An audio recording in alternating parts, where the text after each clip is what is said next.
What if one weekend could give you mountain highs and miles of wide-open trail?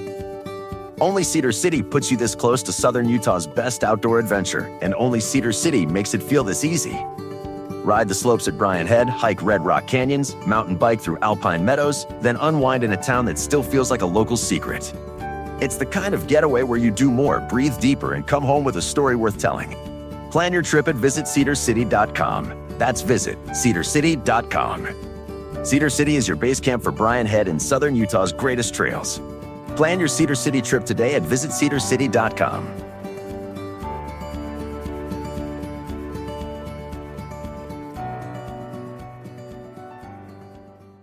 This episode was brought to you by Allianz Travel Insurance. You stopped for something to eat on the family road trip. The vending machine ate your dollar instead. You think about breaking the glass, but you're just hangry, not a thief. But someone else has sticky fingers. Now the back window of your rental car is broken and all your bags are gone. Stolen baggage benefits, rental car protection, and 24/7 assistance can help get your trip back up to speed. Learn more at AllianzTravelInsurance.com.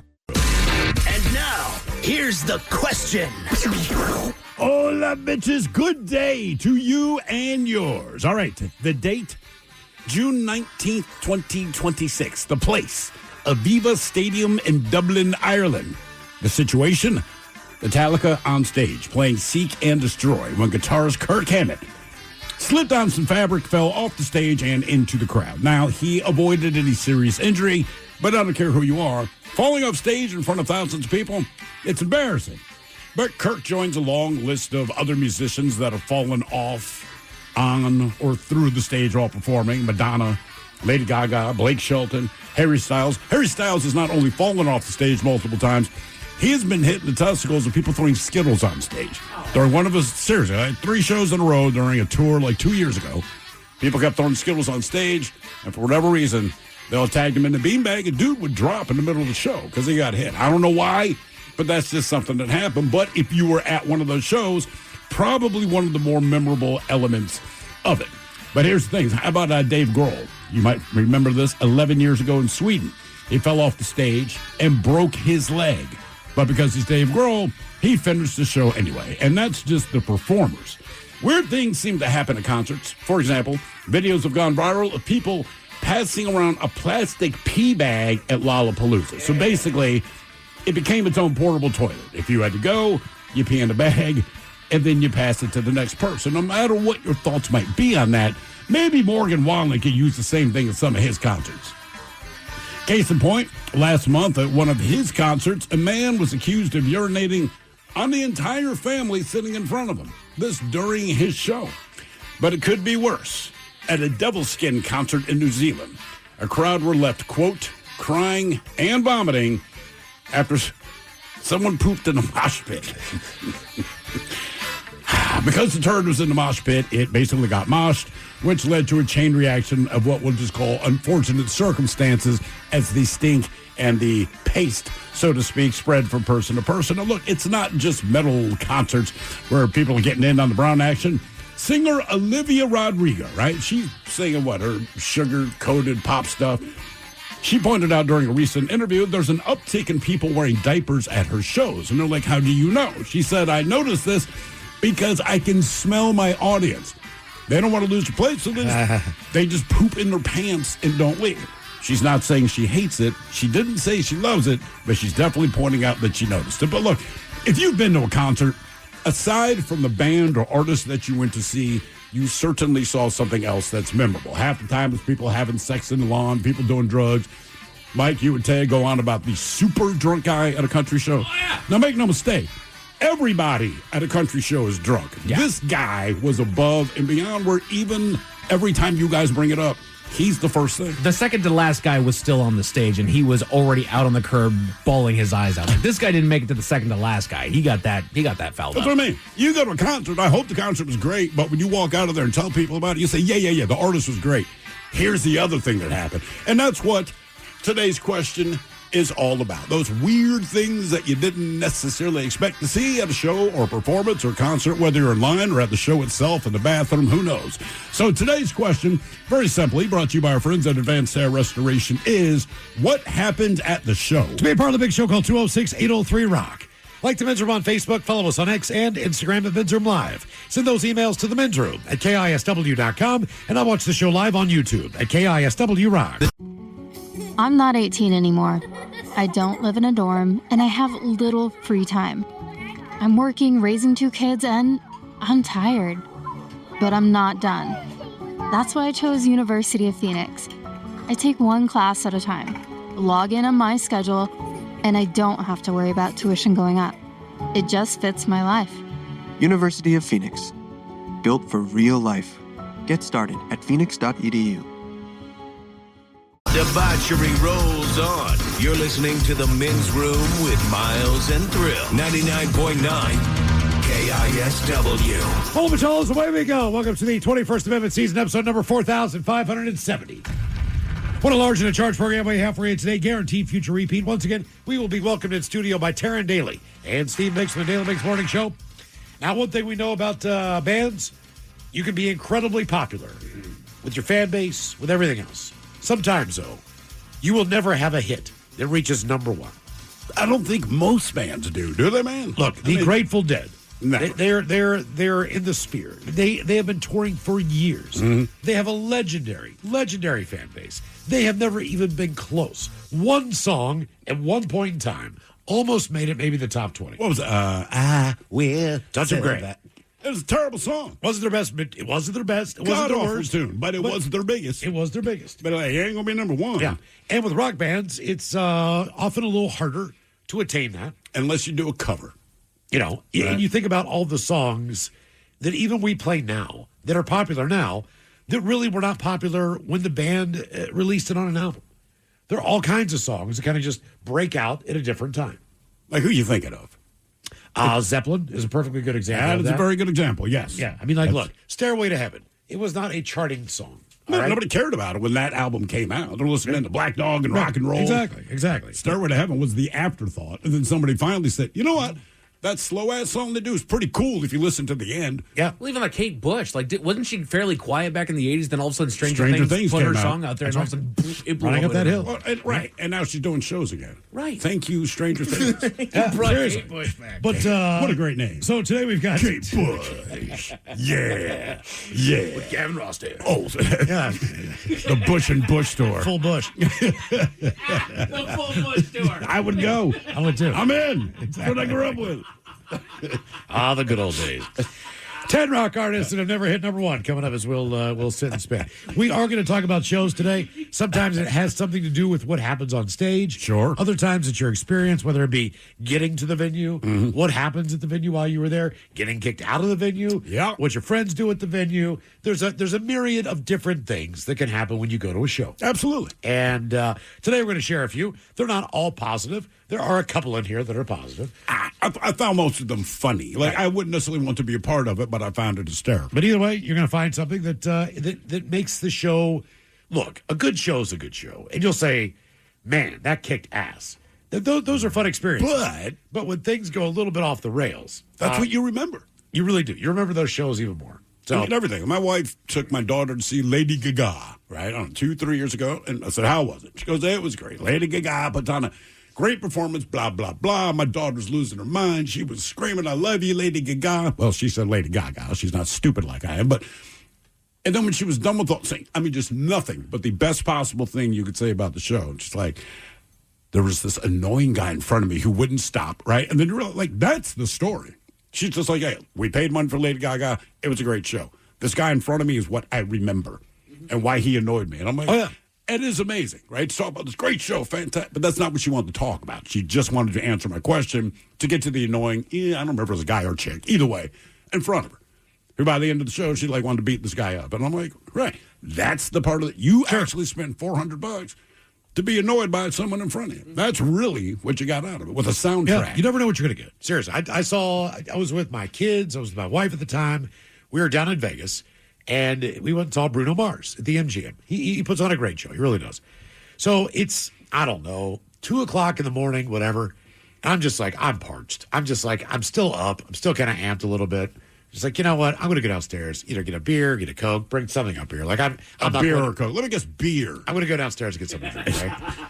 So I go downstairs. I get whatever I get. I get in the elevator, and a guy, he hits the very top button. I'm like, oh, man. He's like, you're penthouse living, huh? He's like, yeah, man. I look over, I'm like, that is Bruno Mars. Oh, he is really short. way. He's a teeny tiny He's little a thing. small man.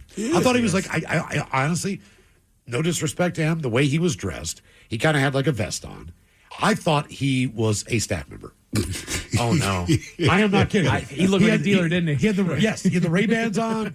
Oh yeah, like he was wearing like a tie kind of thing, but he had a vest on, and I don't remember him wearing that during the show. I mean, that's just what he changed into. Because he's Bruno Mars. You can wear that. Right. But I looked at it was like a little bit of a fro going on, like just starting to come out. I was like, dirty mustache. I mean, he looked like the guy that parked your car in Vegas. Yeah. So I didn't really dawn on it. He's like, yeah, man, he gave me the penthouse, man. I'm like, you get it for free? Because then I was like, he's like, yeah, man, I get it for the run. I'm like, that's really cool. He's like, they got to give you something, man. Well, I'm like, if you're playing on New Year's Eve or whatever it was, the night before that. Was it a residency? Like, was he? No. Just a one-off? Yeah, it was like two nights, 3 nights, something Damn. like that. Yeah. It's a little teeny tiny self. He doesn't need all that He- space. I up thought there. That's why I hope my swear to God, family it was- never it was meets a- him. too. it was a very- Oh, look at the tiny little Bruno Mars. It's a very fine line between the guy that parks your car, the blackjack dealer, and Bruno Mars. They all look very similar. So what do you do here, man? Exactly. I'm being dead serious. So we'll go to Baltimore. A Morgan Wallen concert goer is accused of urinating on a family, including an 8-year-old girl during the country music singer's concert at M&T Bank Stadium. This happened on July 18th. According to videos taken by Troy Grevending, who said his family was the victim of the incident, Maryland state troopers were unable to arrest the accused man. We cannot take him into custody, according to a trooper. He told the dad that. In an interview with WBFF, I believe it's Fox 45. It is. BFF forever. Grevelding said a man behind him at the concert was very loud, and it bumped into him multiple times. He said soon after, he said something to the man about his alleged behavior, and he took his attention back to the show before the situation then escalated. I literally feel something on my leg. My wife, she feels something on her leg. My niece is standing on the seats, sitting on them, and my wife says, whatever the gentleman is doing, it's all over my leg. At that point, I kind of see him like bent over out of the corner of my eye. So I turned to look. He had his genitalia hanging completely out, and he's urinating all over the back of my seat, my wife's leg, my leg, and my niece. At that point, we don't have to call him a gentleman. That is a good point. TMZ confronted the man. Believe it or not, he told TMZ he confronted the man. Maryland Transportation Authority police detective later detained him outside the stadium, but as troopers told him, they were unable to arrest the guy. They told me that there was absolutely nothing they could do. There was no way they could arrest this guy. They physically didn't see it, so they can't arrest him. That's what they were saying. They didn't see it. Troopers were seen in one of his videos telling him, Okay, wait. If I rob a bank, but they didn't see me do it, can I get away with it? yeah. Well, you guys didn't see me rob the bank. You don't have evidence, I guess. He said he could pursue charges against the man if he wishes. In a statement to TMZ, police said there is an active and open criminal investigation into the matter. They don't care. Grevelding said in a video he wants accountability and justice for his 8-year-old niece as well. The incident comes amid a string of unusual fan encounters, they say, at concerts this summer. Last month, after feces were found on the ground at a Noah Kahan show, Noah Kahan. Do we know who that is? the singer asked fans not to defecate on themselves at shows. If you have to poop at the show, please, dear God, just go to the bathroom. He wrote on his Instagram. Oh, sure. He'll be at T-Mobile Park on August 30th. So he's a big deal. He's an American singer-songwriter. Stick Season, Dial Drunk, Northern Attitude, You're Gonna Go Far. Is Call he Your country? Mom. I don't know. He's collaborated with Post Malone, which means nothing. All right. Hosier, which means nothing to me. Sam Fender, I don't know who that is, but you shouldn't have to ask your audience not to poop. He says, I poop my pants as much as the next 29-year-old. But you guys got to understand there's a venue worker out there with a 1,000-yard stare after dealing with that. Weeks earlier, Olivia Rodrigo said during a radio show that she has smelled fans who wear diapers, an increasingly popular practice fans use so they don't have to leave their spot at concerts. Smell it. I've been to certain concerts, certain festivals, where people are wearing diapers so that they can be front row of the show. That's been an experience as a performer that I have smelled, she told the UK's KISS FM. Everyone is wearing diapers. They sit there all day. I think about it kind of often because I can smell it. Olivia Rodrigo. Damn, man. It's that important to keep your spot. I guess if it's festival seating. Okay, by the way, there's no con person. They're saying it's pronounced con. Con. And Con! He's amazing. He's great. Well, guess what? His listeners like to poop themselves at a show. Yeah. So much so that he had to say something. Suzanne says he's folky. Folky. Okay. All right, sounds about. See, you just don't picture the folky audience pooping themselves. Yeah, the picture I You saw, can he's take got a rock crowd. You can take the country crowd. And go like, they're doing drugs or getting drunk. It's like, this is folky stuff. And it's still like, guys, we can't poop here. Olivia Rodrigo, complete pop star, right? Guys, stop pooping yourself at the concert, man. There's bathrooms. Just don't poop yourself. Our question, what happened to the show? 206-803-ROCK. Hello, Tim. Welcome to the men's room. Hey, thanks, guys. How are you guys doing? Hola. Doing well, man. Hey. Hey, so I was stationed in Coronado years ago, and I had a friend that worked at House of Blues, and he's like, hey, I'll get you free tickets whenever. And so I took a girl to a Gavin DeGraw concert.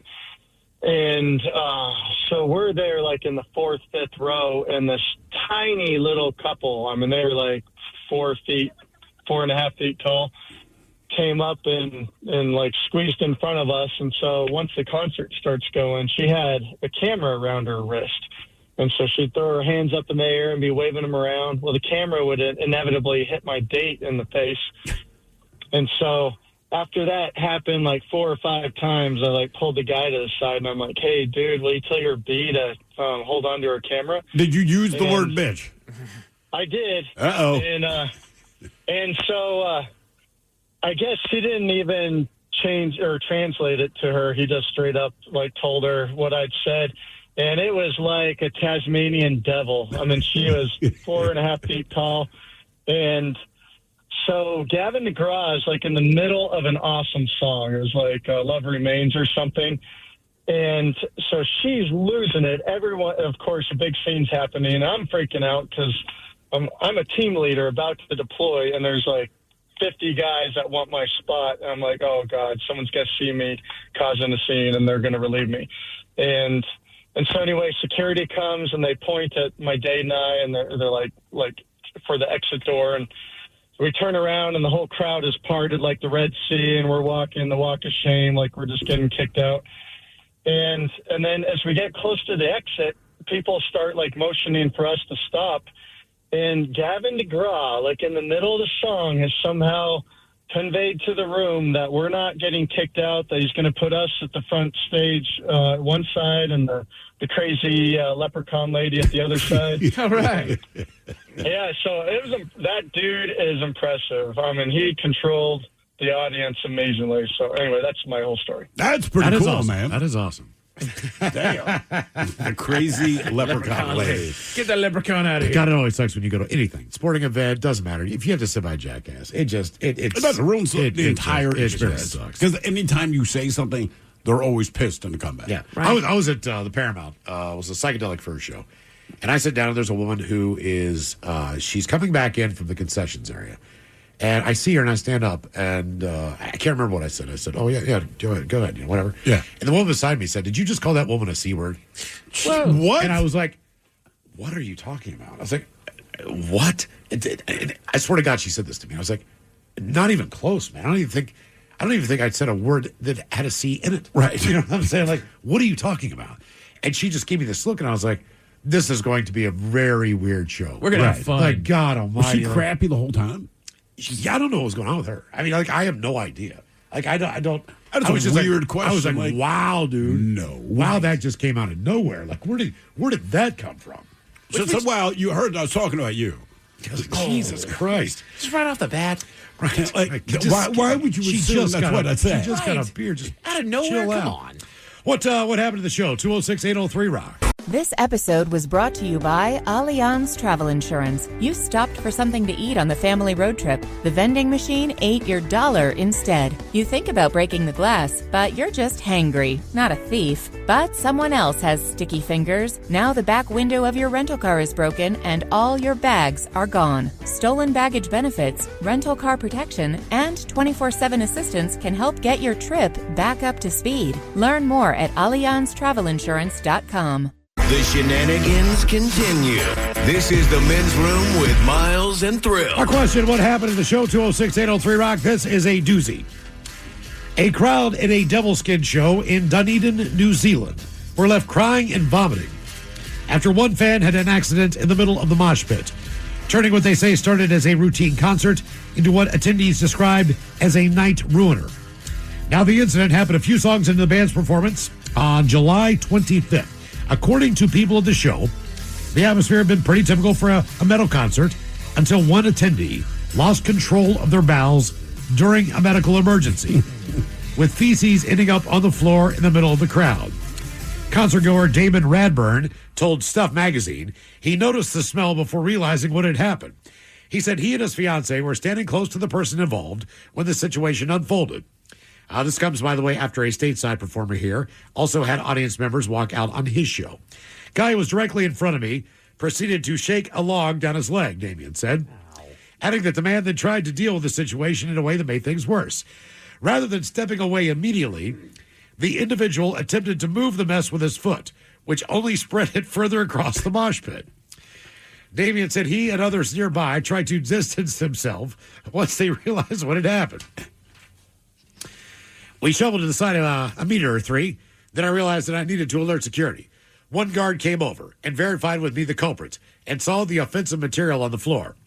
Now, before security could fully respond, other concert goers unknowingly stepped in that area, then spreading the smell throughout the crowd. Another attendee said the odor had an immediate effect on those nearby. She said she believed the smell triggered a lot of people to then vomit, which quickly escalated as more people reacted. People started spewing in response to the smell, describing how the combination of these smells made the situation even worse. Now, as the chaos unfolded, the band appeared to notice something was wrong. Lead singer G.D. Scullander paused to check in with the audience, asking if everything was okay, as people moved away from the center of the crowd. Damien said he then tried to make it clear to the band what had happened. He explained he decided to demonstrate the act so the devil skin understood what had happened. Though he clarified he did not repeat the incident himself. The Student Association at the university later addressed the situation, describing it as an unfortunate medical incident rather than something intentional. They confirmed that the person involved cooperated with staff and left the venue with security. Despite the disruption, the show continued, though many attendees said the moment overshadowed the rest of the night. So there you go. How is it a medical emergency if you shook it out of your leg? Right. And that was it. It's not like the guy dropped to the floor. He didn't need medical help. Right. He wasn't he pooped spraying himself, and he kicked the turd on the floor. Right. It's not a medical emergency, man. He didn't want to leave the band. That's all it was. Wow. Criminy. What happened in the show? 206-803-ROCK. Went to the Gorge for the first time ever in my life. The wife and I did a couple years back last year, whatever. That was your first time there? That was my first time going out there, man. Okay. It's just that, there was never really anything that drew me out there to where I wanted to, camp out for the night or whatnot. But it's see, you don't do enough drugs. Yeah, true. Where the band is the excuse for what you're going to do after they perform. Right. Plus, you're not going to do it down and back to the Gorge. So if we're going to go there, I need to make sure that we're going. So my favorite country artist right now, Luke Combs, is performing out there. He's performing 2 nights out there. The wife and I we decided to get a couple tickets and we're going to go out there. First off, you talk about the experience more than the show. We had already seen him before, and so this was honestly the experience is more to talk about than the concert. The concert was fantastic. He always puts on a really good show. So we go to both nights. The first night that we go out there though, it is mid, if not the end of October. This is like the last show before they basically shut down the Gorge for the end of the season because the weather is starting to turn. Yeah, I didn't know this. I did not know that this was a part of it because all of a sudden we get in there and this storm brews in, dude.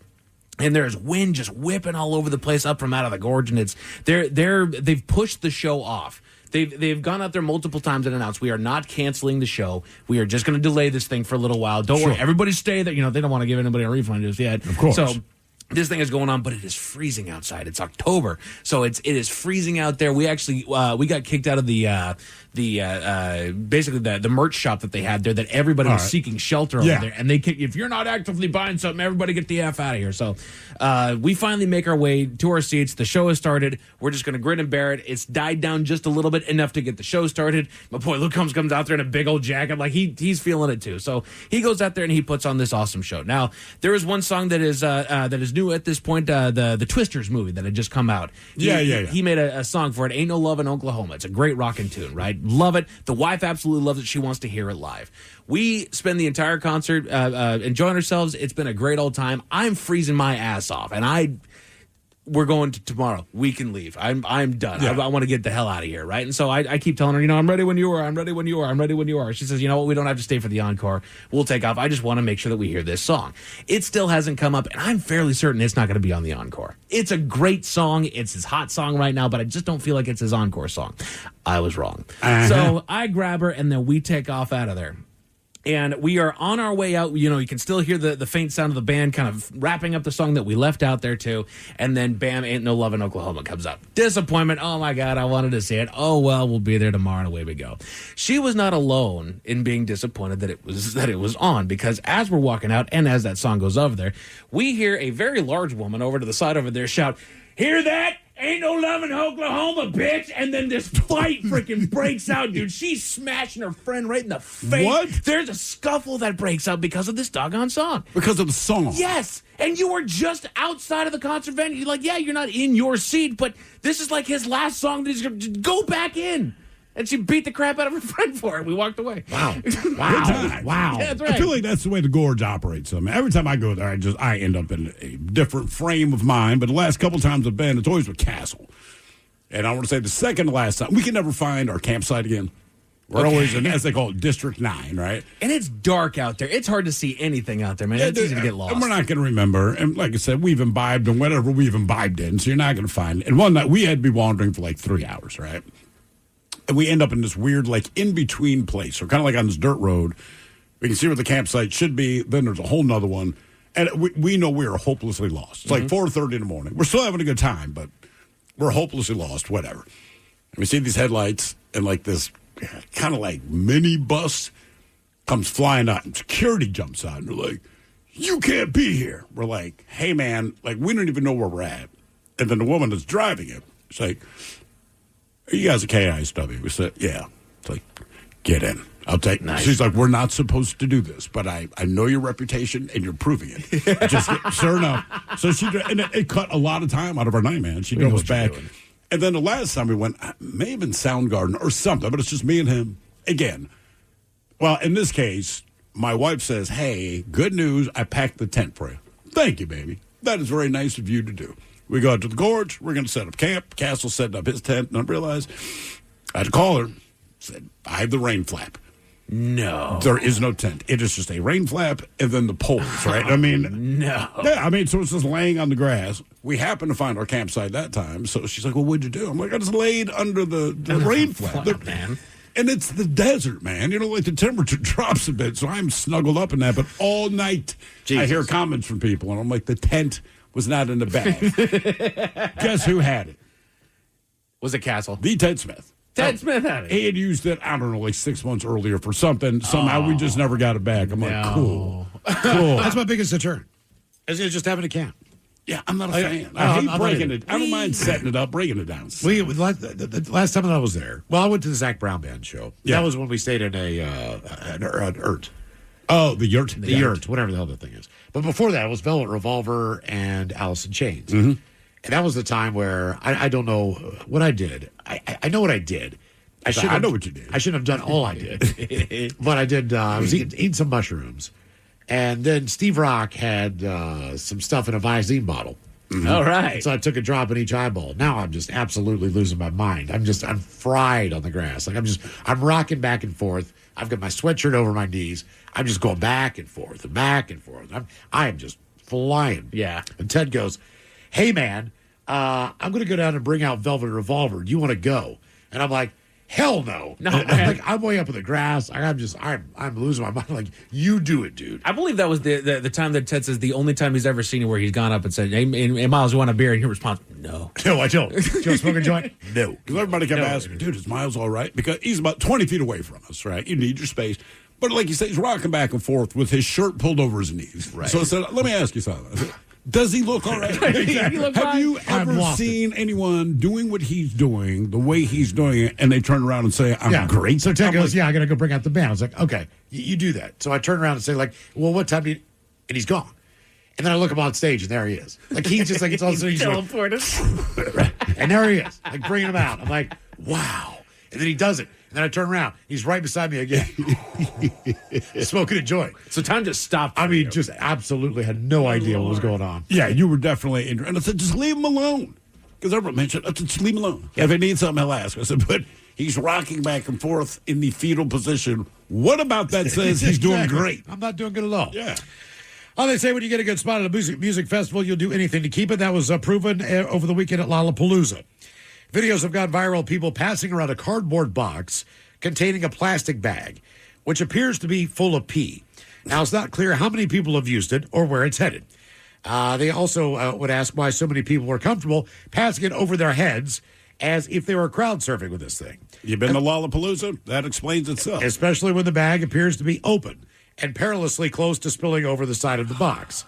They say for anyone who's ever been on the fence about attending a music festival, this does not seem like a great selling point. One person commented, in my day, we used to just fight the crowd to go to the bathroom, then find our way back like normal people. That is nasty AF. Another said you can't hold your bladder, stay home, or get a diaper. Yeah, I mean, I don't know. I guess that's a new thing. Because they're right, man. Coming up, you can go to the bathroom. You went back to where you were. And most of the people in your general area remembered you'd been there. What happened to the show? 206-803-ROCK. Hello, Kylie. Welcome to the men's room. Hi, guys. Hola. So, actually, a couple weeks ago, Chris Stapleton was at the Gorge, and we were all camping out and decided, there was like 20 of us, that we were going to take a limo to the Gorge. So we did. And this is like my parents, aunts, uncles, a whole bunch of us.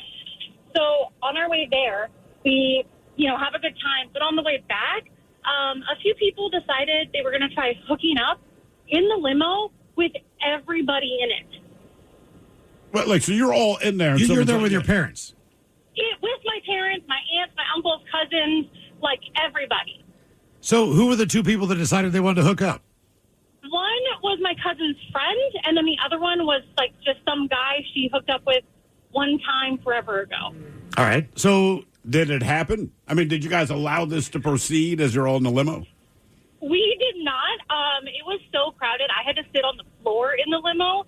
So my aunt looks over, sees these two, makes us turn off the music and starts screaming, "No effing in the limo," multiple times to the point where we all started chanting, "No effing in the limo, no effing in the limo," until she Did they were they close to that point? She was she was on top. She was yes. Okay. Yeah. Yeah. All right. Okay. Yeah. Yeah. So they were actively doing it. They're trying to be subtle, but obviously they're having sex. It was very. There was a check, and all clothes were on, but that doesn't stop most people. No. What was the show? What was the concert you're going to? It was Chris Stapleton. Oh, all right. All right. Cool. Yeah, I would go see Chris Stapleton. How was the show? It was amazing. Aside from the limo sex. Oh, it was absolutely incredible. I got very drunk and fell down a hill, but it was still awesome. Wait, how far down the hill did you fall? Just enough to put some bruises on my knees, but that's not anything new. All right. All right. Not effing, but I did see my buddy naked at a show one time, which was pretty weird. This is who got weird on acid and disappeared or something? Yes. We're at an outdoor venue north of Baltimore called Oregon Ridge Park. Uh-huh. And he had indulged before I did. See, he had this great idea. He said, look, if you want to eat these things, you want to eat a lot of them, what you do is you put them in a peanut butter and jelly sandwich the night before. Right. And that kind of softens them up. So they're not just nearly as nasty. The peanut butter and jelly takes the flavor out, so to speak. So he eats two of these sandwiches. And I'm looking for him. There's woods all the way around the back of the grass perimeter. He's not there. I think I see him in the woods. And I'm like, is he first I thought he was hooking up. Right. Again, because I see his ass. Yeah. And I'm like, he's dude, naked. He's having sex up there. So I'm like, you've got to be kidding me. So I kind of like position myself in a way where I can like see him. I'm like, wait a minute. Like he's by himself. And so I walk up there and I'm like, Scott, what are you doing? And he just takes off running. Now keep in mind, yes. Keep in mind we're sponsoring this show at the radio station I'm working at. Oh no. It's like George Clinton and the P-Funk All-Stars. Yeah. All these other bands. He just takes off running through the woods naked. He's also like, he's got clients there. Jesus Christ. Like exactly, like sponsors of this show. And I'm just like, Scott, man, you got to put your clothes on. He's like, no, I am free. I am free right now. I'm as free as I've ever been. This is the best moment of my life. Leave me alone. Get the F away from me. I'm like, Scott, you got to put your clothes on, man. Yeah. You're going to get arrested. I was like, the cops already see you, man. I'm trying to save your ass. He just went, no, F you, man. I'm free. That's what he kept saying. I'm free. What do you mean you're free? I'm free, man. I've never been this free. Okay. What happened to the show? 206-803-ROCK. Can you be free with clothes on? Exactly. Never been this free. Hello, Mark. Welcome to the men's room. Hola. Hola. All right. So I was with me and my friend decided to go to a show at Numos a few years back. A King Kong and Barbecue show. I don't know if you guys have ever heard them. They're kind of like a punk band. All right. But anywho, my friend was like, I'll bring some mushrooms. And I was like, awesome. So by the time I met up with him, he had been drinking and eating these mushrooms for hours. And he was just gone. So I was eating some as well for another few hours. Then we were outside waiting to go in. But my friend's eyes were so dilated, he couldn't find the tickets on his phone. So we were out there smoking cigarettes as he was looking, and we'd go up to the door guy, and he'd look for it. He'd be like, I can't see. And he'd, then as soon as he'd find him, he'd be like, well, I got to smoke one more cigarette. Of so course. we did this on loop for literally 45 minutes. And so finally, I'm like, all right, we got him pulled up. You smoked. Let's go show it. And we go up and we show, and the guy's like, I'm not the door guy. so yeah, that's it. I let the guys like, I'm not the door guy. But I'm glad you got tickets, man. Yeah, shrooms are the last time I really tripped hard on, not the last time, but one of the time we were working backstage. It was 2 or 3 day paint in the grass thing. Yeah, that was whatever it was, but 22.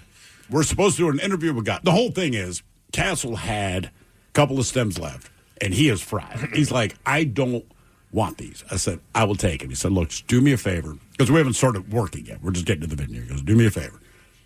Do not eat all of them at once. So I'm like, of course. As soon as he turned his head, the whole thing's gone. It's like, did you just eat the whole bag? I said, I did.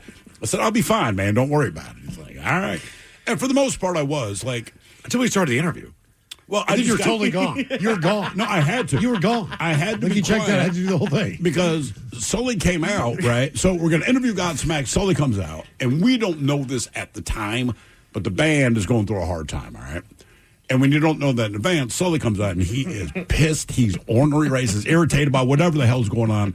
But we don't know this. So now I'm tripping, and I'm in a great frame of mind. And this little tiny fella in front of me who's Sully, I'm like, he's obviously angry.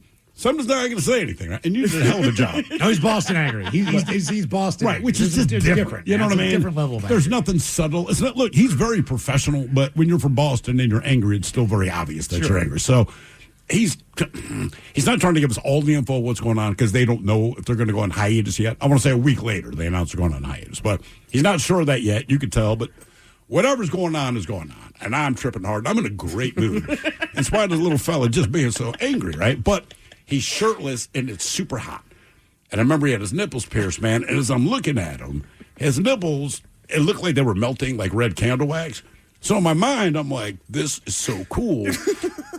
And the reason I didn't say anything, because this is what's going on in my head. I'm like, if you open your mouth, you're going to tell him that it looks like his nipples are melting. There's no freaking way he's going to track with that. And he's in a bad mood. You're going to get punched in the face. And that was honestly what's quick. So as Miles is doing this entire interview, I'm just sitting there going, don't tell Sully that his nipples are melting.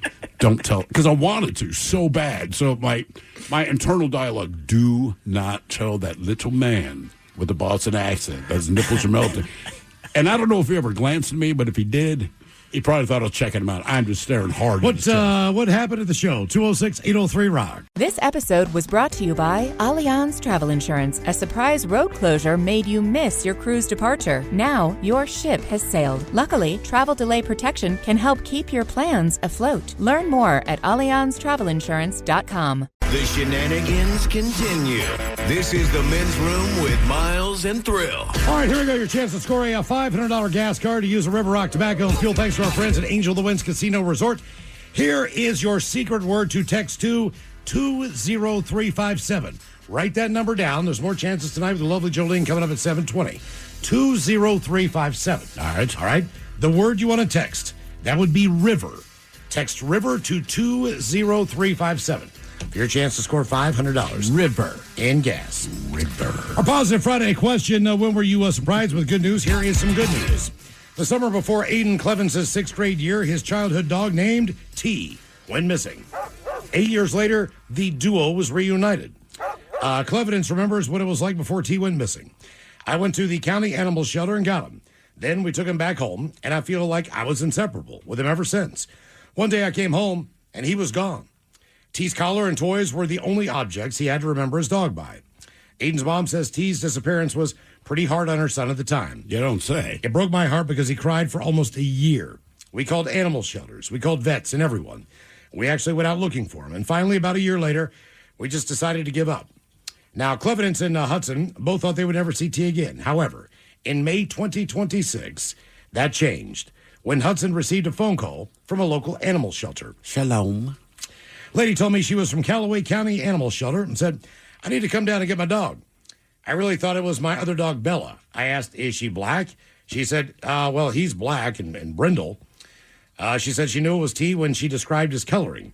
The dog's original name was Terrell, but was later shortened to just T, or Terrell, not sure. She told me on the chip scan it said Terrell. I told her, you got to be kidding me. Did you know how long this dog's been missing? Hudson said T was found by the animal shelter near the Callaway-Marshall County line, which is just a few miles from their home. Huh. She said she was worried T would not remember her. He got in the car, stood in the back seat, and was good to go. I was like, okay, this just might work out again. Now, both Hudson and Clevens said they could not believe T was found, and T and Clevens have been inseparable ever since. I think he thinks he's a basketballer because every time I dribble a ball, he comes over and tries to steal it from me. He's still very energetic, and he loves everybody. It's unclear what happened to T and where he was the past 8 years, but the family obviously speculates he was probably taken. Yeah, more than likely. But T is now 10 years old, while Clevens is 18 and a recent graduate from Marshall County High School. All right. Although there is a missing time between them, their bond is the same. He said it's been awesome, especially to come back over here now since baseball is over. Got a lot of time out here with him, and it's a lot better. And I'm glad he's home. Have you seen the video? It's a guy going through TSA. He's at the airport. He's going through TSA. The TSA agents have one of these big-ass shepherds. The shepherd jumps over top of the conveyor belt thing where they check your bags and dives on top of this guy. So TSA, they respond accordingly. They bum rush this guy. And then you realize the dog's tail is wagging. And this guy's just rubbing the dog's head. And they're like, sir, you can't touch the dog, blah, blah, blah, blah, blah, blah. And the guy's explaining, hey, man, I was this dog's handler before I trained this dog. Oh, all right. That makes sense. But when you see the video at first, you're like, this dog's taking this guy out. It wasn't that. This dog lost its mind with Happy, literally tackles the guy, and they're just rolling around on the floor. And TSA, they kind of relented when they explained the situation. And obviously, the dog was super happy to see him. I'm like, that's cool. Because if that happens to me at the airport, that dog's taking my ass out. Yeah. See, the cool thing would be to be like a dog trainer for whatever you're doing, all right? All right. Okay? Let's just say you train Belgians or German Shepherds, all right? Yeah. At some point in time. But then let's just say maybe your life takes, a turn for the worse. Something bad happens. You're maybe you're just down on your luck and you determine you want to be a bank robber or something, But then, when you're running through the woods. This is your entire scenario. When you're running through the woods, because the cops are on you, they release the dog. The dog that chases you down is the dog one that you trained. Yeah. And you just Who's a good boy? And you just keep running in the woods with him. Yeah, come on, boy. Not only did they lose you, but they lost their dog. Yeah. That'd be a cool story. Man, that's a plan. Kids, listen. Give up on college. Train a dog, rob a bank. It'll come back to you. That's what I mean. Yeah. You're up to no good. Next thing you know, oh, what a good boy. So that's where your daughter's going to Georgetown. She's like, well, I heard my dad's theory. Then I thought, you know what? I don't work for my education. Positive Friday. When were you surprised with good news? 206-803-ROCK. I wonder how long you got to know the dog. What do you mean? Look, if you were the handler for it and the trainer, that dog will remember you forever. What if you just live with the dog for a year and a half? It'd remember you. All right. Assuming you treat it well. Yeah. Yeah. I walked his ass. Yeah, you bet. I walked his ass. I did. Like, for when we were dating, I basically took over that dog. But I was like, I wonder if he still remembers me. What do you think would happen if that dog saw you now? It'd probably lose its ass. I don't know, because he was so tiny, and like it took me a couple weeks to win him over. But still, once they get the smell, yeah, you're probably and they know you like, they'd smell your ass again. No pun intended. They'd smell you again and be like, "That's my guy." Yeah. Is that the one you dressed? Yeah. Okay, maybe not. Hello, Madison. Welcome to the men's room. Hola. So my husband and I got pregnant a while back. Both of you? That is insane. Yeah. How did he do? Wait. It gets better. So unfortunately, like early on in the pregnancy, I had some symptoms. We thought we had a miscarriage, right? Super bummed, really sad about it. A few weeks later, I end up at the emergency room because I can't stop throwing up. And so they do some blood tests. They're like, maybe we need to do an ultrasound. They bring in the technician. She's doing the ultrasound. She's quiet for about 10 minutes. And then she says, well, the good news is you're still pregnant, and there's 2 of them. Oh. Wow. Oh. Does that double your joy or double your panic? We just laughed. We didn't know what to. So We have 2 4-month-old little girls. Now, was this your first pregnancy? It was. Wow. Yeah. Now, how many kids, because you talk about having kids and let's have this many kids. How many kids did you and your husband determine you would like to have ideally? Oh, 1 or 2. Okay, so now you got 2 up front. My question is, do you go for it again? Yeah, did you get tied up? So here's the thing. I have twins in my family. I have a cousin who had 5 sets of twins. Oh, my God. So the chances of you getting pregnant again and having twins again are highly likely. 25% or more. Yeah, that's danger. So what are you guys deciding on? We're done. You're Okay, done. all right. Now, Okay. did you deliver? Don't fix it. Did you deliver naturally, or did you do it the C-section way? I had to have a C-section because of how they were positioned in there. Safety is the most important. Well, of course. Well, how many months pregnant were you when you started throwing up and you found out that you have twins? I had really bad throwing up, like morning sickness, at about 11 weeks. Oh, wow. All right. Okay. Now with twins, it's feasible to have an 8, 9, 10-pound baby. I'm assuming with twins they are a little bit smaller, just based on maybe the They were room. each 37 pounds. Like you didn't have like 2 8-pounders or something, did you? No, one was 6 pounds 5 ounces. The other was 6 pounds 8 ounces. Oh, the So fat pretty one, pretty yeah. petite. Yeah. So they're about even. Are they identical? No, thank God. They're not. I don't know how those moms do it. I wonder why sometimes that happens and sometimes it doesn't. I truly have no idea. So do they look even remotely alike? It's most likely that with identical twins, it's one egg that splits. Okay. And with fraternal twins, it's 2 eggs that are released and both get fertilized. Oh, all right. So your Majority of the time. your husband hit the jackpot. So there's a good chance that one could look like your husband and have his traits, and one could look like you instead of them sharing the same traits. That is exactly it. We both have a mini-me, and they both, like, side-by-side pictures of us as babies. They are identical to their parents. That is really weird. I mean, it's genetics, but it still blows your mind when you see. So you find out you're having twins. You've already had a name picked out. How much debate was there to come up with another name?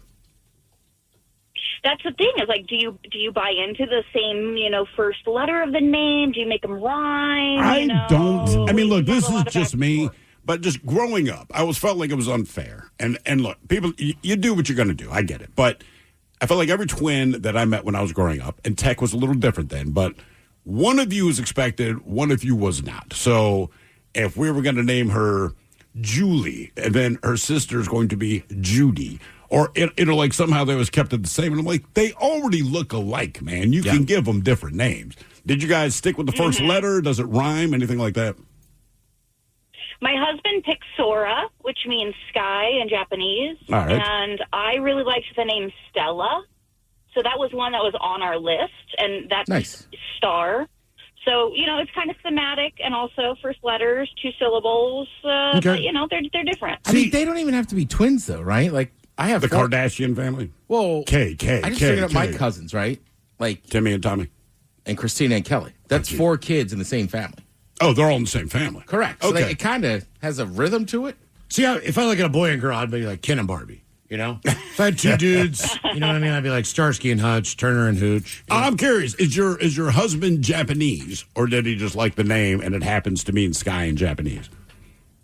He said it out loud, and I was like, huh, that's interesting. And then we looked it up. Because like, I want to say Tom Cruise and what's her face, Katie Holmes. They had a kid named Siri, right? And we identify Siri as our, whatever they call it, the AI thing. And then they found out later, after they named the kid, in Japanese it means pickpocket. Oh, really? So, yeah. So is your husband Japanese, or you just like the name? No, we just like the name. All right. Well, I wanted to name my kid Hong Kong Fooey, but my wife wouldn't let me, so you know. Yeah. I mean, my cousin Patrick, man, he named his firstborn Killian. Oh, Killian. Yeah, that's Irish. It's Irish, and it's strong. I want to name my kid Jaja. My wife wouldn't let me. I know. But I still think that's a great name. Jaja Montgomery's a power name. I'm telling you, you never forget that name. You know, you shake someone's hand and like 2 seconds later you forget their name. Yeah, now You're Jaja. not forgetting that for the rest of your life. Yeah. Guess who I met? I met a Jaja. I just thought it was great. It is. I just couldn't convince her to do it. Why not? What's the problem with Jaja? I think it was just too out there. For her. Really? For her, yes. But I loved it. I was like, dude, Jaja, come on. Yeah. Jaja, get the hell over here. Yeah. Like after a while, it just sounds normal, right? Sure. Any name that. So Let's I- get used to it. Yeah, I feel like that would get some unwanted bad attention. But then for a her little sister's kid. name was What do you Ava. think? I just feel like kids would make fun of a kid named Jaja. They might, but one thing about kids, you're going to get made fun of for something anyway. Mm-hmm. And look, and this is the sad truth. No, but you went through it with your kids, right? About what rhymes with it. You told that story. I went that through my wife. So we, like anything, we knew we were going to have a girl, and we picked the name that we liked pretty early on, but I started doing all the rhymes. And she's like, why are you saying that? That seems mean. I said, because when she goes to school, she's going to hear all of these things. I'm not being mean. I'm just letting you know what she's going to hear, right? And it proved to be true for both of our kids. And for our son, she's like, but that's not a word. I'm like, it doesn't have to be a word. It sounds like a word, and people can piece together what they think it'll mean. And that's the situation. Even if it But doesn't don't rhyme, worry about even if it doesn't rhyme with anything. Even if it's Anita. You can't name your kid Anita. Because I need a They're going to fill in the blank. Right.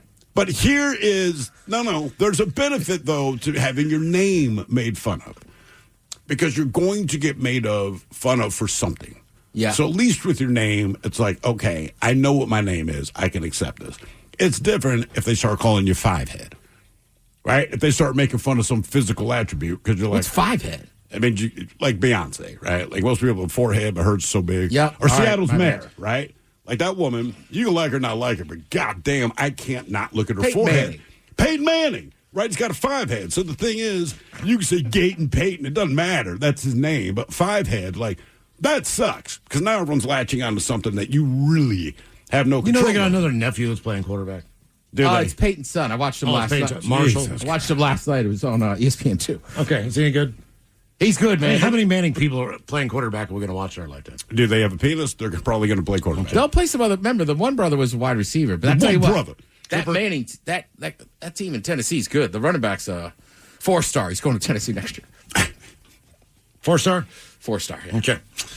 Here you go, Ted. Up where your relatives live, we go to Massachusetts. All right, yeah. This is a big deal, actually. One of the largest blue marlin ever caught in the Atlantic Ocean was just landed by Captain Damon Sacco aboard the Castafari while fishing in Atlantis Canyon after leaving Falmouth Harbor in Massachusetts. Oh, nice. I've been to Falmouth. Not only is this one of the biggest blue marlin ever caught in the Atlantic Ocean, it is also believed to be the largest ever caught on the East Coast and just 142 pounds off the all-tackle fishing world record for Atlantic blue marlin, a record held by a guy named Paulo, who caught a 1,400-pound fish off of Brazil in 1992. Now, what do you get for this? On this was not a tournament record, but it is now a state record and apparently a United States record. So you get your name in the history books, but there's no but monetary catching that reward. size fish, good news. Sure. The previous Massachusetts state fishing record for a blue marlin was 873 pounds. Okay? To give you an idea, this fish weighed 1,260 pounds. Damn. Once certified, this fish will absolutely demolish that record. I'm sure we'll throw a picture of it now. Yeah. The grander blue marlin tipped the scales at 1,260 pounds when it was weighed in at Falmouth. For those keeping track at home, that is 387 pounds heavier than any state record for blue marlin. AKA won your mom. Someone from on the water was at the marina to check out this once-in-a-lifetime fish. They are calling it the largest blue marlin ever landed and weighed on the east coast of America. At 1,260 pounds, Jesus. This fish will now become the second heaviest state fishing record in Massachusetts. 102.42 pounds off the fishing world record. Only a 1,324-pound mako shark weighed more. It surpassed the state's record for bluefin tuna, which sits at 1,228 pounds and has stood strong since 1984. I don't know what's going on the Eastern Seaboard, but I think somebody just landed the biggest white marlin in Ocean City during that tournament. Well, that's $1 million tournament. Right, that one. Right, you're winning. That one you get paid. These guys were just fishing and caught it. Yeah. Do you eat marlin?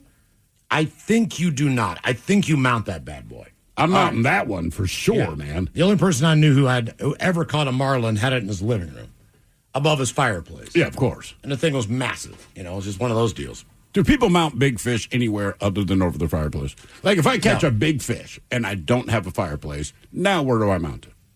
You could put it in a different room. You could. I just feel like it's always above the fireplace. Well, if you go down to Florida, there'll be a lot of people who have, believe it or not, blue sharks mounted. Sure. Barracuda mounted. Those type of game fish, depending on the size of them. Yeah. So, it's not unusual to go to someone's house. I guess no fireplace. So West Virginia, you have a deer head. There you have fish. Various types of dolphin. And when I mean dolphin, I mean the fish, not the mammal. Right, not the mammal. Go up to Monroe. There's a famous bar up there called the Kagan Q. All right. And that guy likes to hunt, like all over the place. And he's got all these taxidermied animals, like kind of surrounding the top of the bar. It's awesome. Is it like African style or just anywhere? No, I think it's mostly like North American. So there was one I thought was African, but it was from like somewhere way in Canada. Mm-hmm. Okay. But it's just wild. You're just like, holy cow. Yeah. I have seen in Canada a fully taxidermed grizzly bear. How big is it when well, this one was done on its haunches. So it was up with its arms up. Yeah. It's easily Freeze! It's easily 8 to 9 feet tall. God. Easily. I mean, when it's on its back legs. And it's one of the craziest things I've ever seen because you get to pet the fur, you get to look at this thing, and you realize just how massive the paws are because the paws are up. Are the claws still on it? Yeah. Yeah. Man. But I mean, if you end up killing one of those things for whatever reason, or, that's, if you were hunting for it, that's a pretty big day. Yes. I would think that it is. Yeah.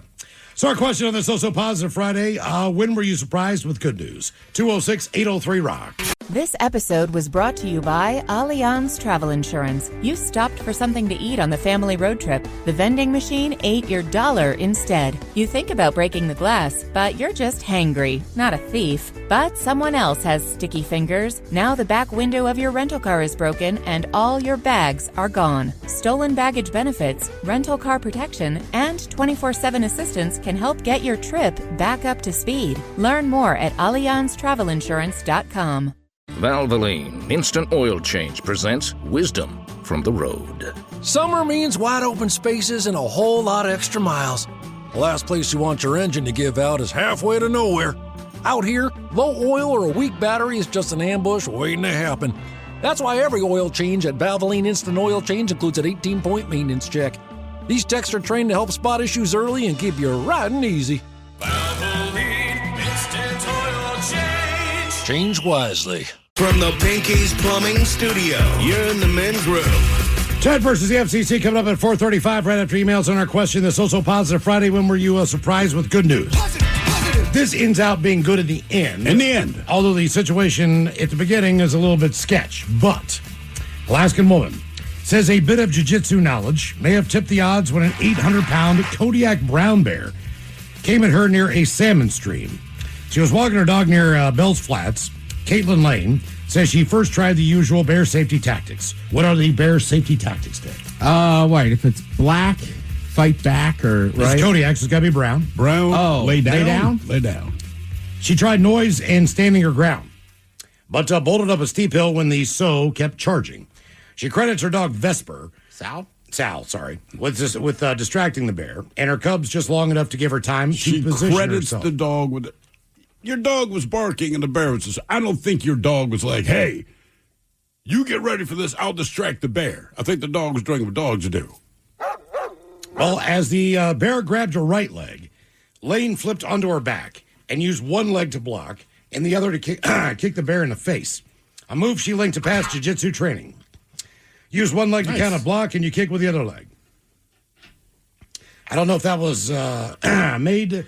I don't know if that was what made that happen or if that was entirely instinctual.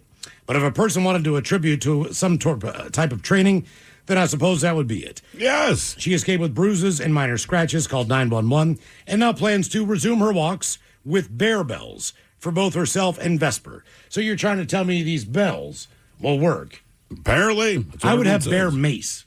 That would be my thing, yes. Yeah. I mean, I think sometimes with bears, it's just a matter of, like... surprising them. Correct. But when we did hike in Alaska, there were a lot of people with bells on them.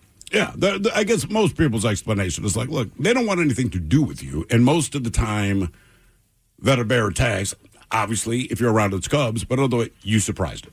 Yeah. It's doing something. I always imagine it taking a dump. What else are they doing? Like, you step on a stick, you snap it, they turn around, and it's go time. But I like that her jiu-jitsu training. That's a big-ass bear, man. Yeah. It's 800 pounds. But the fact that she even had the presence of mind to explain what she did tells me it's not instinctual. It's definitely the jiu-jitsu training. If I survived that and they said, what did you do? Like, I don't know. I'd say my buddy Phil the cougar, right? I mean, he uses jiu-jitsu when he got attacked by a cougar. And it worked, right? Did he Correct. end up okay? Yeah. He's fine. No scratches. What did he say his move was, though? It's one thing to say, hey, man, I know jiu-jitsu. Like, right. But what is the move you do in the case of a cougar jumping on you? I think the main thing was the cougar, like, attacked him from behind. Okay. So he, like, reversed him and kind of got on top or something and kind of just, like... Did he try to choke the thing out? No, I don't think he got the cougar's back. I'd have to call him.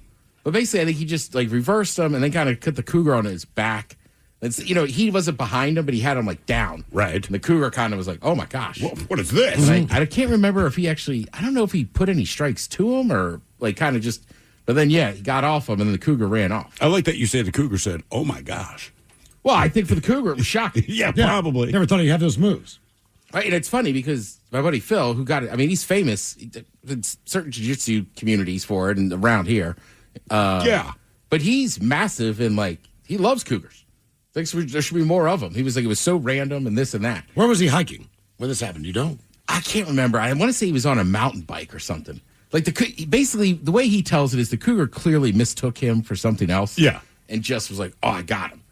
And then when he, did a little he did his thing and reversed him, I think the cougar was just shocked and was like, oh, man. That's one of those kung fu monkeys. You're right, it's basically. But I didn't know. No scratches or nothing.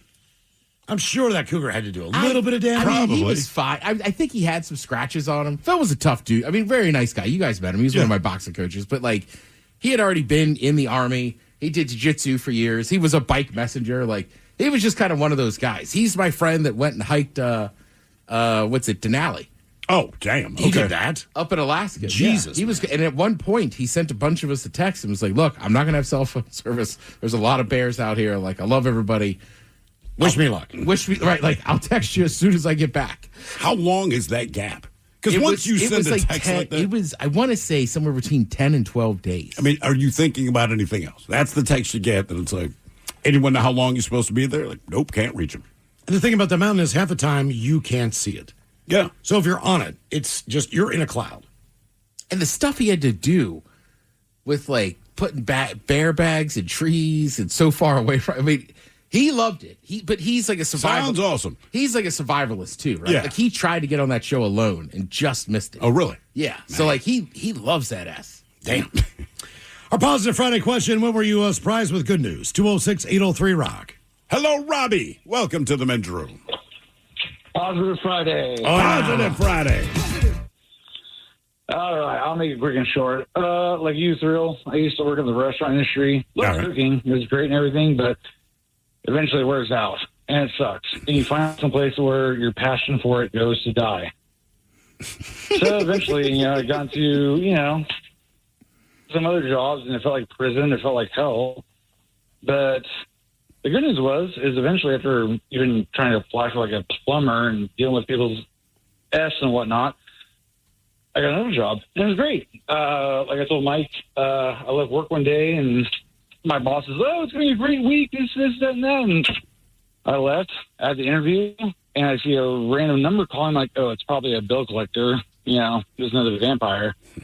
I was like, "Oh, no." I answered just, for S and giggles, and it was my new job I have now, and it's amazing. Love it. And what do you do now? Couldn't get there.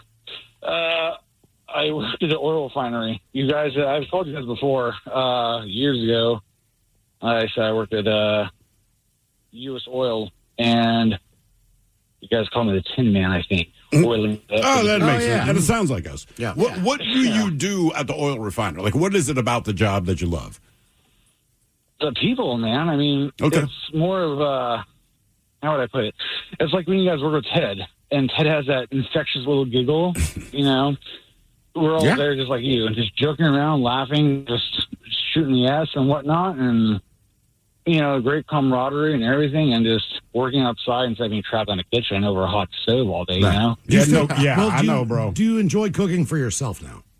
Now I do.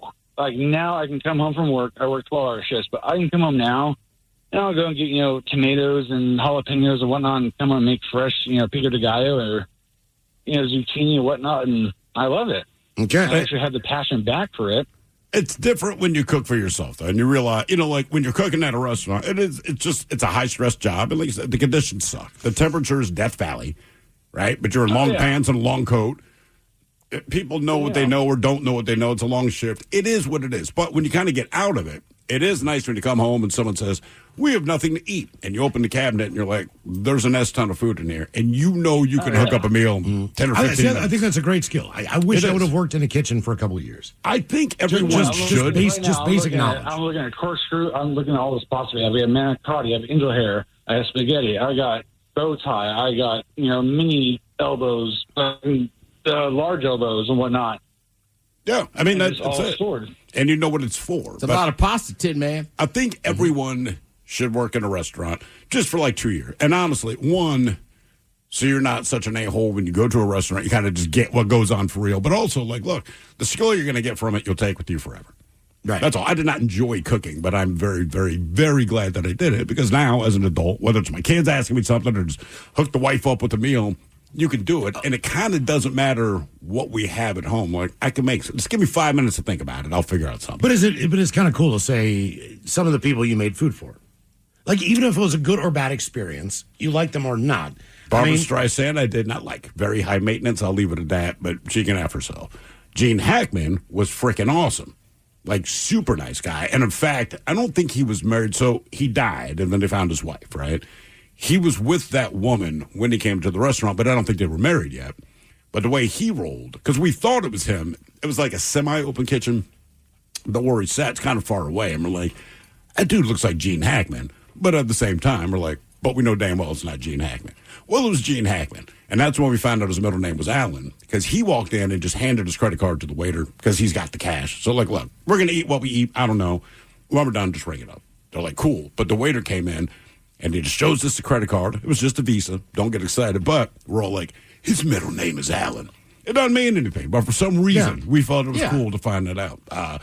Made food for Brad Pitt. What'd you make for him? He just wanted a sandwich because the place we were at, that is what we made. But it was a huge lunchtime spot in a part of Baltimore called Mount Vernon. The reason he was there, I think, 12 Monkeys. Rider. It wasn't 12 Monkeys. It was like some period piece, like this, Victorian England kind of whatever they were doing. That specific 3-block area of Baltimore is used a lot for that, just because of the architecture and all this kind of thing. And he wasn't as big as he is now. But we are getting slammed. He's in there with, like 30 people are all standing around waiting on the food. We're doing what we can. And my man rolled up and just asked how long it would take for a sandwich to get done. And I just said, what did you order? He said what he ordered. I looked down the ticket line. I was like, man, it's going to take what it takes, but we'll get it to you as quick as we can. There's a lot of tickets before you. And he did do you know who I am? And my exact line to him was, I do. And in spite of that, I'm still going to do it in the order with which it came. It doesn't matter, man. You know what I mean? Like, I don't get any benefit from you being Brad Pitt. And after that, he was fine after that. Grabbed a sandwich, left with a couple other people, but I'm trying to think who else we've had. Nobody at Commander's Palace. That's where Barbara Streisand was. Okay. And again, she can suck any part of me she wants to. But that said, Commander's Palace, I don't know who we did or did not cook for because that place it's high dollar, but it's historic in New Orleans as far as good food goes. They just brought up Barbara Streisand because they had experiences with her before.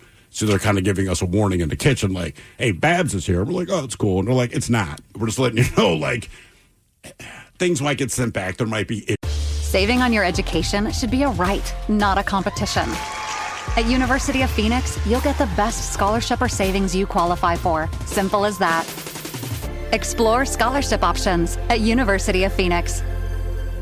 Valvoline Instant Oil Change presents Wisdom from the Road. Summer means wide open spaces and a whole lot of extra miles. The last place you want your engine to give out is halfway to nowhere. Out here, low oil or a weak battery is just an ambush waiting to happen. That's why every oil change at Valvoline Instant Oil Change includes an 18-point maintenance check. These techs are trained to help spot issues early and keep you riding easy. Valvoline Instant Oil Change. Change wisely.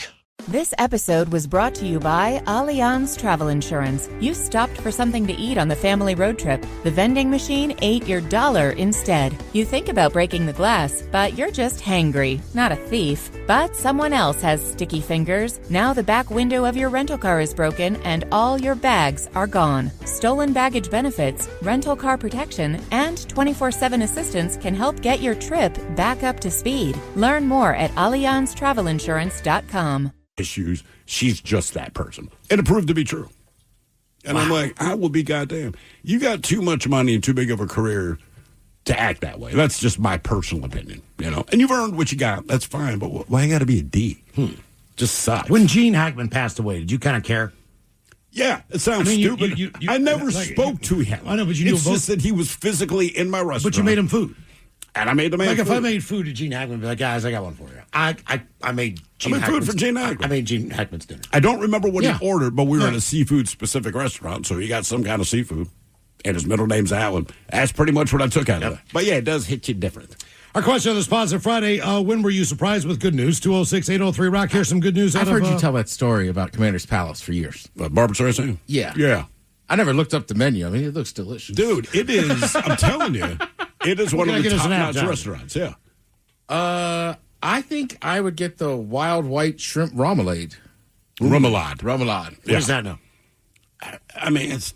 You've had that sauce. You've had it. Like, if you go to like a New Orleans-style restaurant, like they'll generally... You have it. If you get like a broccoli ball or boudin, like that's the dipping sauce. Okay. Mm-hmm. And it shows... But, I mean, they got all kinds of stuff. Dude, look, it's a fantastic restaurant. Turtle soup with sherry. But with that... You know, when you work at a high-dollar place, and anyone who's listening that works at a high-dollar place or has worked at a high-dollar place, I can't say the stress is more, but it's, I don't know, you're definitely under more of the microscope.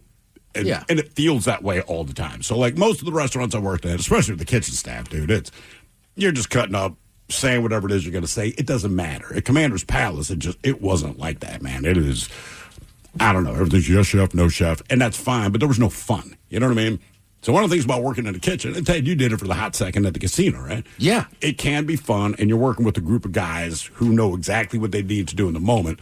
That's one of the things I love. Ticket machine blows up. You know you're busy, but you don't really have to communicate much, and when you do, you just yell. And the person who needs to hear you understands what it is that you've said. From the outside looking in, it seems like a lot of angry people, and they're not. You're just doing your job. You want to do it well. Right. Commander's Palace, I mean, you could do an autopsy in there. You know, it's like you're getting this big-ass rush, and it's just deathly silent. And everyone really? Yeah, and I hated that. That is kind of weird. And I've never worked at a place busier than that. We would do 850 tickets for lunch. 850 tickets. So that's 850 table, and you're open for like 3 hours. So 4 people could be on a ticket. Yeah, right, exactly. So you can do so. Maybe no one's solo, but I mean. It might be an 8-top. That still counts as one ticket. It could be 4 people. It's one ticket. But we would average 850. So there's a lot of stress. Everything's kind of done from scratch on the fly at places like that. Look, put it this way. If you can go. The food is dynamite. Just know everyone in the kitchen is effing miserable. It really are, man. I did not enjoy working there. But it worked out very well on my resume. So when I moved back to Baltimore, once I said, well, because they were like, you're in New Orleans. That's already good. I said, yeah, and I finished my time at Commander's Palace before you could finish, like, you're hired. Like, oh, okay. And I will say, everywhere else I worked was easier. Than working there. Than working there, man. I mean, without a doubt. And everyone there wants to be a chef. I don't care if it's the guy washing dishes, like, his goal is to be a chef. My goal was to have a job. I just had enough pedigree where I could work there. But I'm like, this is not what I want to do. Therefore, this is not the place for me. But if it is what you want to do, if you can get a gig there, do it, man. Okay. Well, it's funny because sometimes, like nowadays, like with real estate being so expensive, there's a lot of really good chefs that are just opening either like food carts or food trucks or like specialty places. Like we do a burger or we do this sandwich. Absolutely. But it's funny because like, I mean, I just know enough because I love Bourdain, working with you, hearing the stories. But like people are always like, how is this so good? And it's like, what you don't know is that guy trained in France. Yes. He did fine dining. Right. I mean, that's why. That's why. But you're right. It just costs real estate. And you're like, gosh, you should open a brick and mortar. 99% of the people that say that too are like, yeah, we know. Are you going to finance it? We're not trying to be difficult. Partners. Yeah. We head to Michigan for some good news. A man from South Lyon won more than $1 million playing a fast cash game that the guy actually did not want to play.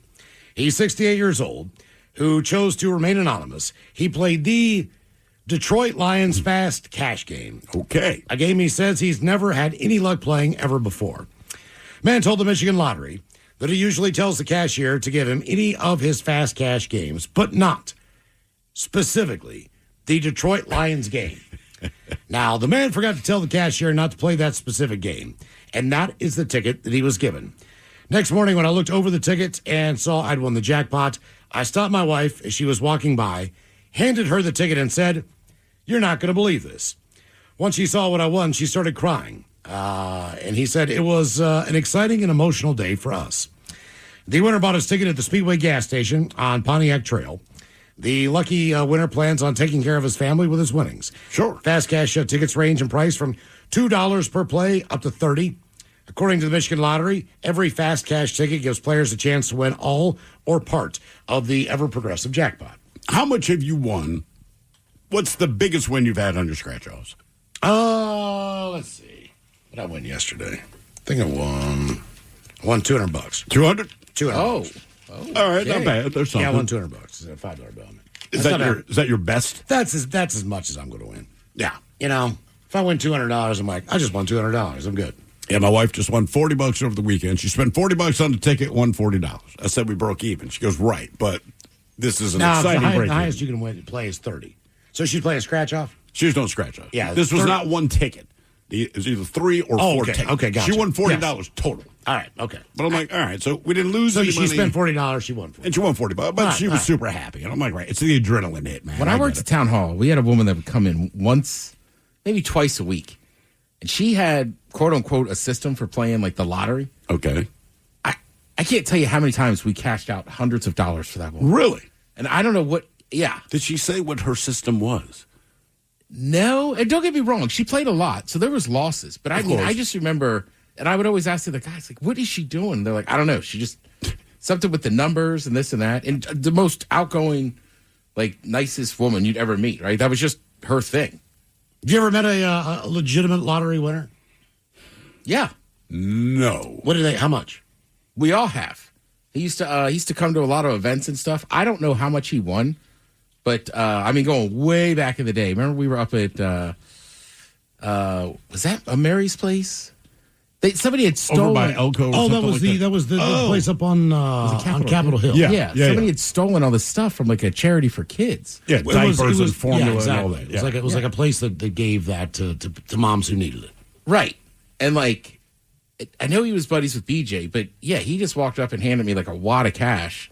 Then I found out like that was his thing. And he still worked and had other stuff, but I don't know how much he won. But I just know like that's why he was so generous with that kind of stuff. Damn. Then he won a lot. Okay. Yeah. Yeah, my dad, he had a buddy that did the same thing. He won like over $1 million in the Florida jackpot. Mm-hmm. So guess what he did? His wife, I guess, was originally from somewhere near, like on the strait somewhere of Juan de Fuca. All right. Like Port Orchard or somewhere up in there. Yeah. Okay. So she wanted to buy a farm. Okay. So they bought a farm up there. All right. Now keep in mind, this guy Ricky had been living his entire life in Florida. And he went to. He was not. He didn't really. They went there in the summer. They looked at the property. She duped him. All right. They bought this farm, this property. All right. They lived there for 2 years, and I think Rick said, if we don't move from this living hellhole, I'm divorcing you, and I'm moving on my own. Right. So you make the call. Either it's this place or me. And I guess his wife reluctantly said, and they moved back because they were renting their place in Florida. Yeah. They just basically moved back in to their old home. Yeah. That's a different, that's a harsh reality if you grew up in Florida all the time. Yeah. I'm pretty sure he lost money on the sale of that farm as well. Ted versus the FCC coming up at 4:35, and we get your emails on the way next from the men's room at KISW.com. This episode was brought to you by Allianz Travel Insurance. You stopped for something to eat on the family road trip. The vending machine ate your dollar instead. You think about breaking the glass, but you're just hangry, not a thief. But someone else has sticky fingers. Now the back window of your rental car is broken and all your bags are gone. Stolen baggage benefits, rental car protection, and 24/7 assistance can help get your trip back up to speed. Learn more at AllianzTravelInsurance.com. John Deere Parts-a-thon is back at Pepe Machinery, Agriculture and Turf. Save 15% on thousands of parts for John Deere compact utility tractors and Series 5 models. Stock up on maintenance, replacement, and wear parts, including batteries, blades, filters, fuel caps, and more. Visit your local Pepe Machinery Ag and Turf dealership today. Offer ends September 30th. Pepe keeps you moving. Please see dealer for details. 99.9 KISW. We return to the men's room with Miles and Thrill. Ted versus the FCC is on the way, but first time for a few emails to the men's room at KISW.com.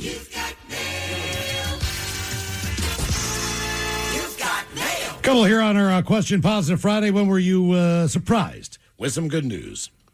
Guys, my biggest good news surprise was finding out my wife was pregnant with our first kid back in May of 1996. Y'all remember those blizzards we had in the D.C. metro area? 96. I believe I do. I believe that's when I wrecked my car. I got T-boned into someone who pulled out in front of me. Yeah, because I was driving on Ritchie Highway, and they piled the snow up so high in the middle of the median that you couldn't see the other side of the road. So, but there were areas where you could do a U-turn or you could turn into a road, but they didn't have a stoplight or a stop sign or anything. So cars would pull in there, but they couldn't exactly see down the road. So this guy guns it, man. I'm going 50 miles an hour. The road is clear. Yeah. And I T-boned this guy. Thank God I hit his wheel well. Yes. Because he had a lifted truck. And I had a Nissan Sentra. And when you looked at the crash, even the ambulance driver said, "Man, you got lucky you folded in his wheel." Yes. Because if you would have hit him in the middle of that truck, you would have probably been decapitated. Oh, no doubt. You know, like the top of the car would have been completely sheared off. Yeah. That was a bad one. And that's where I had both my children there. Now, the first time around, it was a surprise. We were not trying to conceive children. You don't have to try. No. But was I excited? I think I was freaked the F out. Yeah, that was my position. Like I get what's going on. I understand the miracle of life. Still, I'm panicking. Yeah. If you are trying, that's a different thing. Then it's good news. Sure. But when it just happens, you're like, it's just news. Oh, S.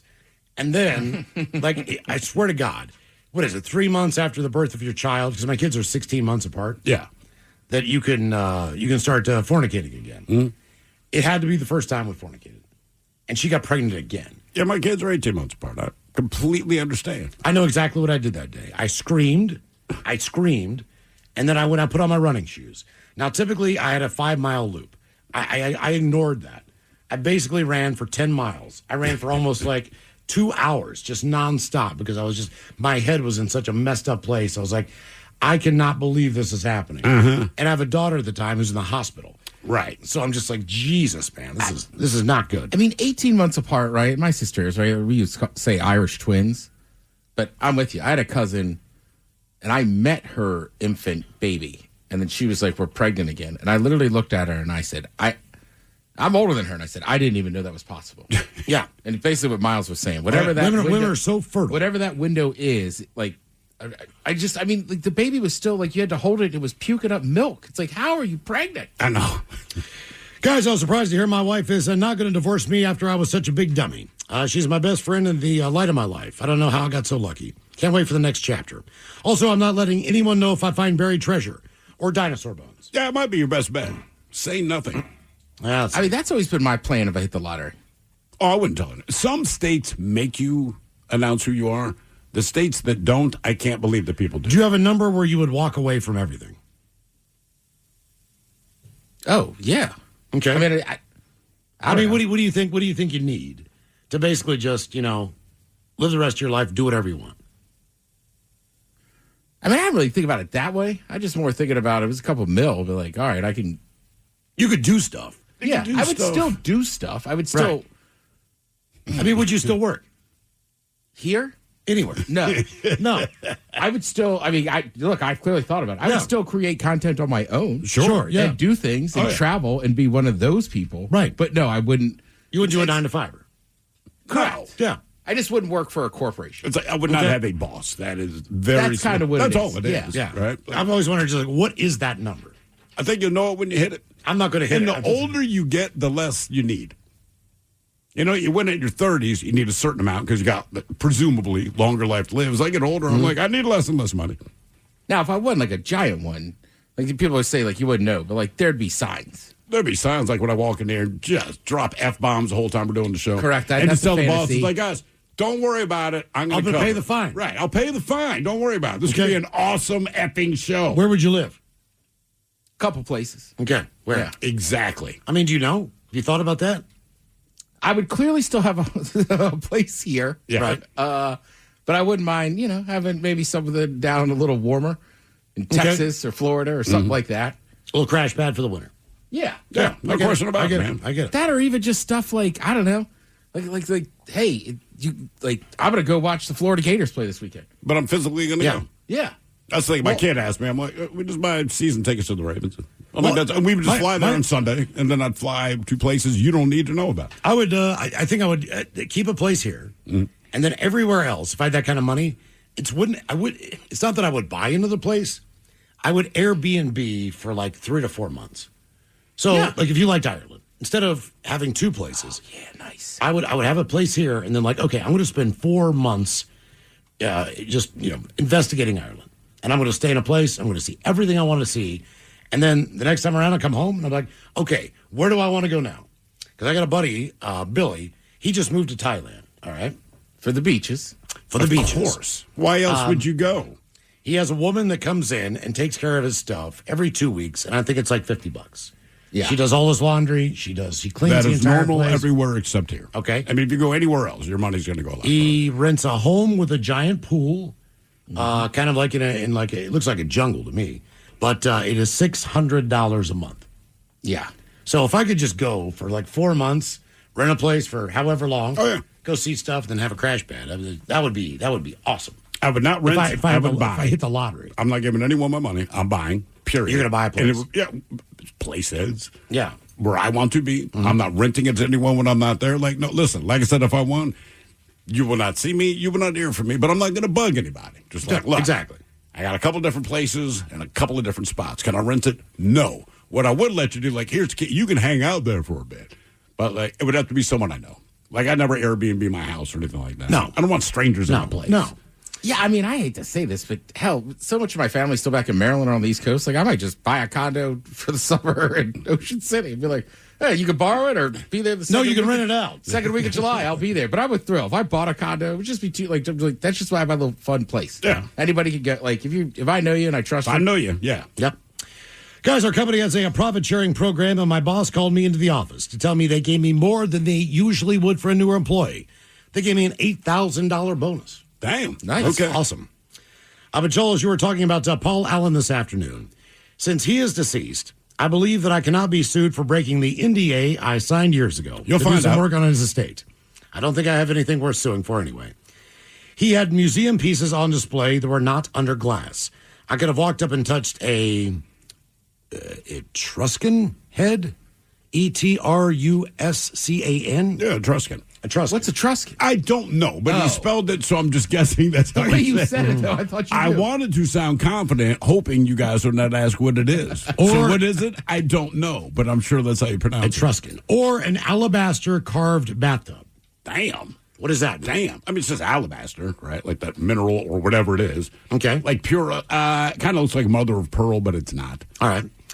Next week, it was rotated out for a fresh batch of artwork. Okay. Cholula glass art everywhere. Stuff you would only see in art magazines. If I invented something, he would own the patents. If I had kids, I had to name them Paul or Paula. Name withheld. Oh, I think it might be one of those shrunken heads. Oh, really? Yeah. I mean, like Ripley's Believe It or Not crap? Yeah. Yeah, he was that kind of dude, though. Wouldn't surprise. I mean, look, if I had that money and somebody said, hey, I got a shrunken head, I'd be like, you know what? Throw it in the basket. It's in the cart, brother. Why? Because, like, who else has a shrunken head? Mm-hmm. Yeah. I got a shrunken. And look, I don't care who you are. You break that thing out in dinner conversation. Like, it's a conversation piece. Because they're going to say, is that a real head? You'd be like, yeah, it's just teeny tiny. I'm thinking, you come over to my place and be like, you want to see something? People are like, what do you got in there? I'm like, come here and look at it. They're like, what is that? I'm like, it's a leprechaun.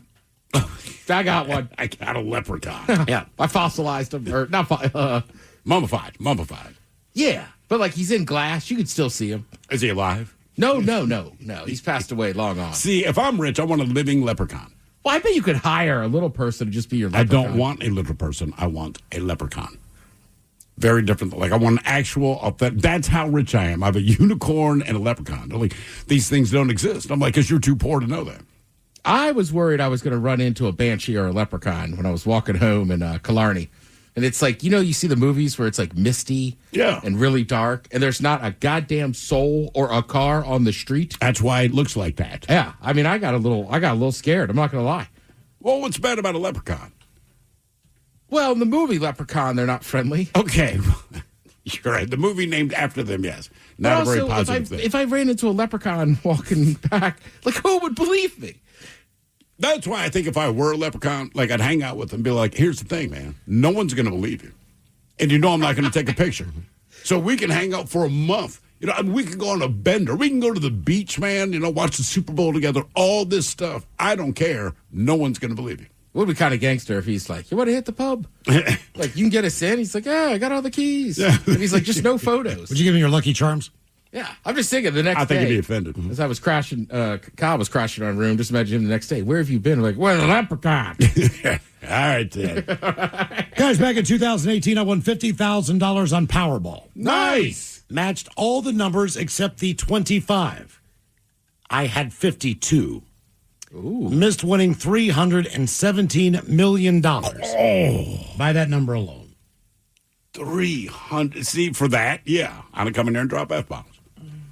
That is insane. That's a lot of money. I like when people go, well, if I won 317, if you just take the cash, you're only going to walk with like 240. I'm like, it's $240 million more than I had before. I'm okay with that. I know. We were talking about that last week. Some jackpot. It's like, even if you took the cash value, right? Like, it's still a ton of money. It's more than I've got. It's a ton. Yeah. Or you take, what is it? I believe if you win $1 million, it's like $50,000 a year, every year. So just however many millions, multiply that times 50,000. That's what you'd get each year. All right. And that's not bad either when you get to that point, right? I could use an extra 50 G's a year. That's only if you win $1 billion. Yeah. You win 300 and something, like multiply that times 300, which I'm not going to do. That's a ton. Then maybe I take the payout, or not the full payout. Just take it annually. Here's some more good news. After I moved to Oregon, I was surprised when I got a job after being unemployed for 3 years. Wow. So there you go. Damn. All right, time for a birthday or two, brought to you by Men's Room Roasted Red Salsa from San Juan Salsa Company. Dip responsibly. I lied. No birthdays today, but we did get this. Oh, wow. Fellas, not a birthday shout-out, but I wanted to shout out to my dad, Jay, as he's retiring after 36 years. We do a retirement shout-out. Well, no, we were just talking about winning the lottery, man. You just did. Rub it in our face. You just did. Yeah. But congrats, though, man. Exactly. Yeah, good for you, Jay. Have fun out there. We do have a sponsor for none of our birthdays. Ya's a Dirty Germans, brought to you by Men's Room Original Sausage. Available through Uli's World Famous Sausage, mensroomlive.com, and other fine retailers. Schweinefly. Couple extra emails. Let's see here. The subject, mirror twins. We had a guy call in on Big Dummy. Yeah, it was yesterday. Exactly. And he was talking about being a mirror twin. And it was a birthday request. I was like, what's the difference between an identical twin and a mirror twin? So mirror twins are opposite from each other. I have a mole on the left side of my chin. Tyler's is on the right side of his chin. I gotcha. Okay. He is all about business, and I'm an artist. He is right-handed. I am left-handed. We are identical twins, but we mirror each other. Okay. That's wild.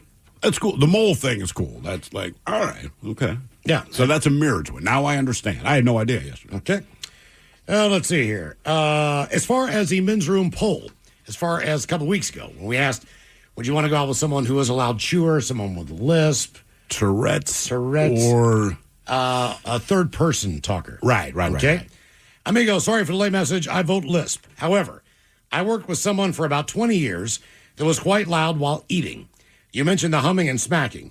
This lady who I and everyone loved doesn't smack while she eats, but she practically sings, hums while eating. Every bite seems so delicious, so succulent, that she hums so loud and even dances in her seat. For, say, like a plain-ass tuna salad sandwich. Cheers, guys. That from Zick. I think I might go with the loud chewer after that. Before that. Yeah, I guess she really likes the food she's eating. But again, if he's like, dude, it's a tuna sandwich, and she's still like dancing in her seat, just give me the loud chewer, because everyone just recognizes what it is. You're not weird. It's just kind of obnoxious. The person just humming and dancing in her seat, you're like, oh, well, she's crazy. And here's one from the head chef, also from yesterday's Ted's Meat and Potatoes. Subject, fair food. Crazy fair food. I ate. But, Cholos, I couldn't help but share this abomination. I will admit, I did not try it. But since you were talking about crazy fair food the other day, had to share one of the wildest things I've ever seen. Figured nobody would believe me unless I took a picture. So I present to you this epic or disgusting, however you like it, fair burger. This was in Puyallup at the Washington State Fair, in case you want to try and look it up this year. Cheers, bitches. Thanks for the epic radio program. Need more funny in this world, and you guys deliver every day. So what we have here is a Hot Cheetos Twinkies Juicy Smash Burger. No, thank you. Did you guys take a look at the picture of this thing? Yeah. So it's what, a Cheeto encrusted bun, and then 2 Twinkies between the buns, and that's it. That's what I'm looking at. Yep. So you take a bun, cover it in the Cheeto dust, put 2 Twinkies. No, why? Well, it's hot Cheeto dust. Okay. That's like the new thing. You got to cover everything in that dust. But Twinkies, man. Yeah. That's all, like I said, I love tuna. I love chocolate. I don't need them together. I had the fried Thanksgiving dinner at the Texas State Fair. How was that?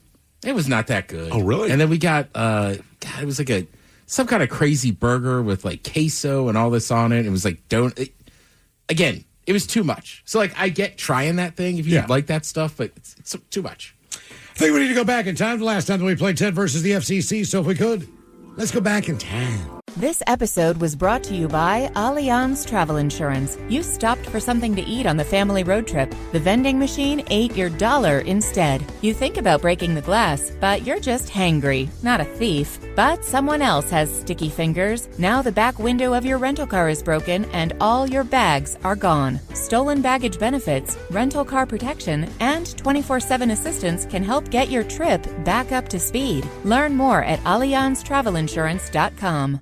Valvoline Instant Oil Change presents Wisdom from the Road. Summer means wide open spaces and a whole lot of extra miles.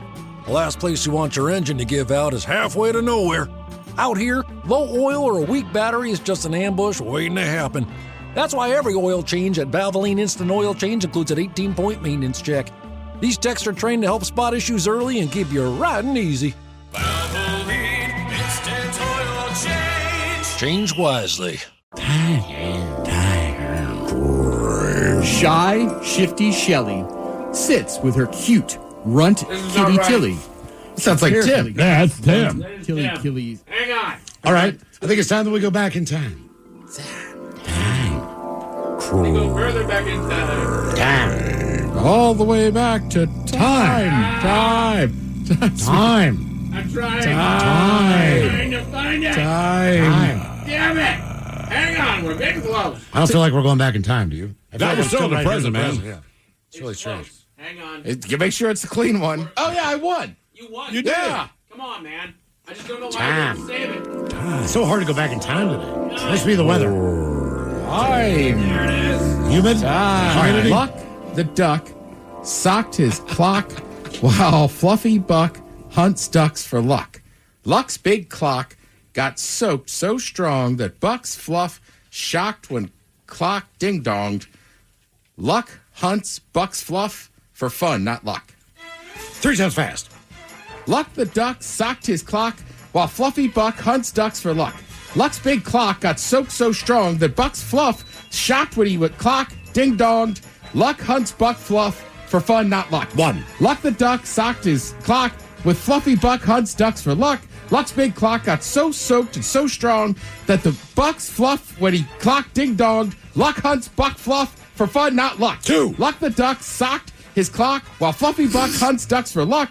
Luck's big clock got socked so strong that Buck's Fluff shocked when clock ding dong. Luck hunt Buck's Fluff for fun, not luck. There you go. Big win at 10 versus the FCC. Let's do it again. And now, everyone's favorite daytime game show, where one person could lose $325,000 and their job, or win and walk away with nothing. It's time for Ted versus the FCC. All right. Got a brand new listener submitted at Ted versus the FCC. I believe you know this guy. Jimmy the produce guy? Oh, yeah. You know Jimmy the produce guy? Yeah. I know you don't know him, Steve, because you don't like produce. That is correct. Yes, exactly. He's just Jimmy the guy. I call him Jimbo. Jimbo down in produce. Ted versus the FCC. He says, Ola gents. Short, sweet, and to the point. Get after it, Ted. All right. You ready? Okay. This week's Ted versus the FCC goes something like this. Scary Sherry shipped shucked seashells swiftly to Sushi City. The way that we play Ted versus the FCC, She's one hustling. time through, 3 times fast. It's All a right. quickie. I'm confident, but I think there's going to be a lot of sound like I'm skiing on snow. Yeah. Oh, yeah. Not at Penn State. Oh, damn. Scary Sherry shipped sucked seashells swiftly to Sushi City. 3 times fast. Scary Sherry shipped shucked seashells swiftly to Sushi City. 1. Scary Sherry shipped sucked seashells swiftly to Sushi City. 2. Scary Sherry shipped shucked seashells swiftly to Sushi City. Jesus Christ. Seashells. She's got seashells. Sean Connery version. Yes, exactly. There you go. Big win in Ted versus the FCC. You are listening to the Men's Room. All right, so coming up at 5:08, we'll drink and toast with a shot of the day. And we do have your headlines on the way at 5:50. But first, quick check on Mike Hogg and some of the stories and headlines he is not working on. Well, thank you, Miles. Vermont's bear You all right there? Yeah, cut a little bit too much in there. Vermont's bear population is estimated to have grown above the goal of the state for the 5th year in a row. Okay. They like that. For now. Yeah, right? Yeah, right now it seems cool. The bear hunters are going to have a great time if we I was keep gonna on say, this track. you got to kind of, yeah. Look, it works. We did it with turkeys. Really? Oh, Almost yeah. hunted them to extinction? Correct. No kidding. There's only one natural turkey, I think, in Louisiana that survived all that. But they've reintroduced them to a lot, like Pennsylvania and stuff. They were all gone. Yeah. Michigan, gone.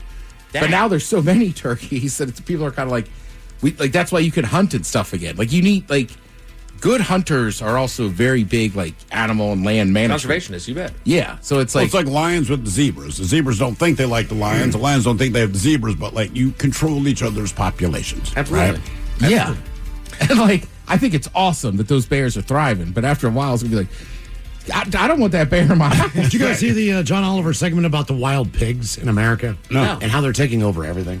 Oh, yeah. It is insane. It is insane. They're vicious animals. Yeah. And they that's breed the problem. every 3 months, another litter.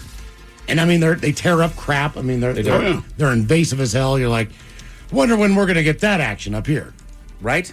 They had it in California last time I was there. Yeah. They're tearing up everything. I've seen a lot of videos of a lot of wild pig traps that are on farmland and whatnot, and there are some folks that just go out on 4-wheelers and yeah, pretty much. Yeah.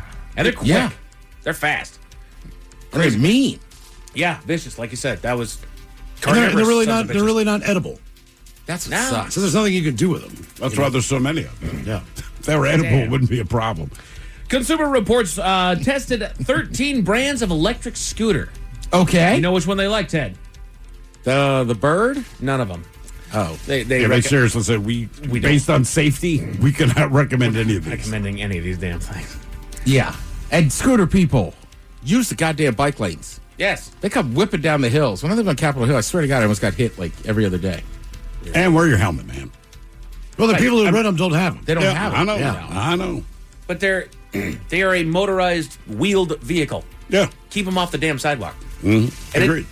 And I don't care who you are and what you say. When you grab that app, when you get that Lime app, it says, do not ride this on the sidewalk. You ever seen somebody's knee where they got like pins in them where you can see like the rods going in from the outside? Yeah. Yeah, my buddy was like that for 6 months. No kidding. Because he just he didn't even fall. He just got off it while still kind of moving. Yeah. Oh. And his knee locked and buckled. Oh. And he was screwed. Yeah. That's all I needed to see. Once I saw that, I'm like, I'll get a Lime bike, but I'm not getting on a scooter. Jeez, I wish. I don't think they're particularly dangerous. It's the people on them. Right. I mean, a car's dangerous if you drive like us. Fork's dangerous if I stab you. I mean, it's the same goddamn thing. Be aware of what you're doing and you're fine. Minnesota and Wisconsin have linked E. coli and salmonella cases to alfalfa sprouts. I'm sorry. Yeah, but that's always been number one. It's always number one. It's always number one. No kidding. I think sprouts popped up because people forgot about them. So, I mean, like, Yeah. dude, I'm like when it comes to vegetable stuff, like sprouts are kind of your number one carrier of gunk you don't want. Yeah. You know, lettuce I think's maybe next, but I think like sprouts are like, hey, you forgot about us, man. We'll make you poop yourself. We suck, man. Yeah, we'll cramp you up. Put your thinking caps on, Jen's. Time for the Merriam-Webster word of the day. This one's currently open because we did not have a winner yesterday, even though I gave you guys 80%. That's on you. But I'm keeping you guys at the 80% because this is a noun brought to you by the letter R. It's another word that you have all heard before. All right, come on. 4 syllables, okay? And it refers to a long, complicated, and annoying process or description. Mostly process. Damn it. I was going to say redundant, but that's only 3 syllables. 4-syllable word that refers to a long, complicated, and annoying process. Repetition? Not repetition, no. Retribution. Not retribution, no. Mr. Lady, final guesses. Repetitive? You guys ever heard of rigmarole? Oh, yeah. I didn't know that was a real word. Well, I know, right? I just thought of something you said. Like everyone understood kind of what you meant. Kind of like the yada, yada, yada thing. Like it's just something Right, you the say. old rigmarole. Mm-hmm. Right. Yeah, exactly. Go through that rigmarole. I don't even know where that word doggone came from, man. I don't know. It's easy on the language, dude. I feel like it's probably just an old man who couldn't think of what to say. And quit doing the rigmarole. It just sounds like he's frustrated. Yeah, So I'm tired of this rigmarole. Yeah. From the Middle English phrase ragaman roll, which originally referred to long, tedious legal documents and official scrolls from the 13th century. Over the centuries of spoken transformation and shifting uses, it evolved to our modern word. Are there non-tedious legal documents? Fair. And it's nothing against lawyers. I'm just saying anything legal, you're like, Yeah, it's kind of the thing. that is a lot of pages to read. And then it's funny, like, there's 18 pages of something to read. And the lawyer will tell you something like, this means you accept responsibility for blank. You're like, but it takes 18 pages to say that. They're like, we can read through it if you want. I think it's because douchebags say, well, it didn't specifically mention this. That is it. It comes back to haunt him, too.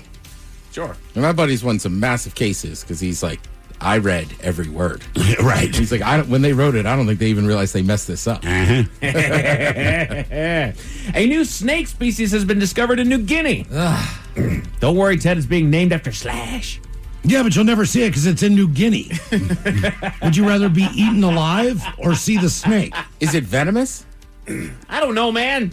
It's in New Guinea. I'm just going to say yeah. Yeah, I mean, like Papua New Guinea? Yeah. Or Mama No. New Guinea. I mean, why the hell would anybody want to go there? You're going to get eaten. I think it's just a rat snake. Doesn't wear a hat. Well, I think New Guinea is a chain of islands, right? I believe. Because I think there's some people go to visit. You just can't go to the one with those people. With on it. cannibals, yeah. Well, not only that, but you're going to make them all sick and die. Ground snakes, a secretive collection of mostly nocturnal reptiles found mainly in New Guinea, can for their species. Here I am working on it. This is why I don't do this. You're segment. not working on This is it. why I don't work on it, dude. Is because I end up having to do a deep dive on all these things. People get frustrated with me when they listen. How come we didn't do his research? Like, cause I don't need to. It's named after Slash. And it's a snake, and you're not going to see it. Friggin' A, guys. Friggin' A. And that's what Axel was talking about. Yeah. Welcome to the jungle. Welcome to the jungle of New Guinea. A Florida news publication recently released the top 10 slang terms searched in Florida. Ted, we're going to test you. All right. What did someone do if they slurch you? I'll Do try you it. like it? Yeah, I would. Are you sure? I think Hey, so. girl, why don't you slurch that thing? I got an idea where the tongue goes. Yeah. Yeah. On the bottom. And it's a slow drag. Whoa. You can't just flick your tongue. Whoa. straighten out like a board. All clenched up. Damn it, Miles.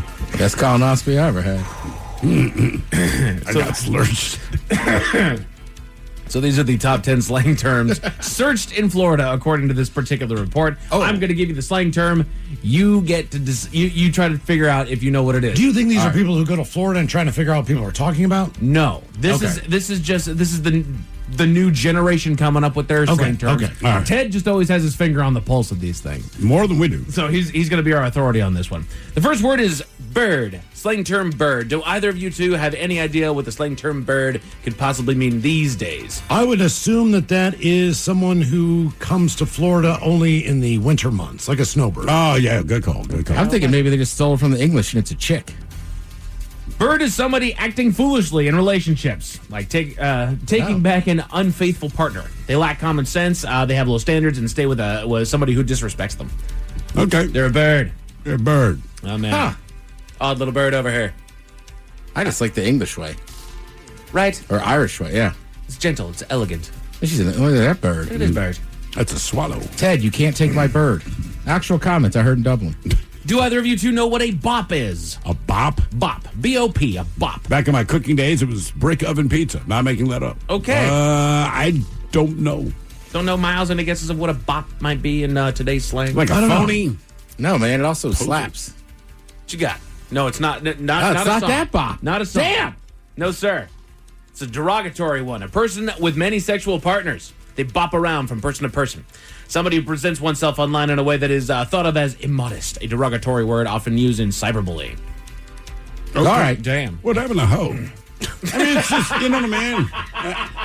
I'm just saying, like, why do we have to get a new word for the thing that already exists? Because the next generation has to be their own brand of cool, man. But Ludacris once said you can't turn a hoe into a housewife. Doesn't work with bop. It doesn't. Someone will make it work. Can't turn a bop into a Betty. Can't turn a bop into a beauty. There you go. There you go. Unk. The word unk. U-N-C. An older gentleman. Steve, you nailed it. It's short for uncle, used humorously to indicate old age. Anybody perceived as old, out of touch, or past their prime, which, unfortunately, gang, is anybody within their 20s. Wow. Right. Also, not new, just was used in black culture. Yeah. Really? Okay. Oh, yeah. New to you. Yeah. I mean, that's Hello, the best way white to put people. that. Yeah. I've been hearing that since like 83. That's what I'm saying. Yeah. Welcome to our slang terms. Yes. Unk ain't new. Oh, yeah. Unk been around. Yes. Who? Okay, these are 10 slang terms searched in Florida. Who? Torta. Oh, I know this one. It's a Mexican sandwich, right? Right, exactly. So, all right. Guesses? Hot chick with a camel toe? It's a girl with nice buns. Ooh. She might be a little bit of larger carrot. She's a torta. A way to describe an overweight, chubby, or curvy. Oh, no way. Yeah. You've heard that before? Torta. Oh, yeah. Ted created it.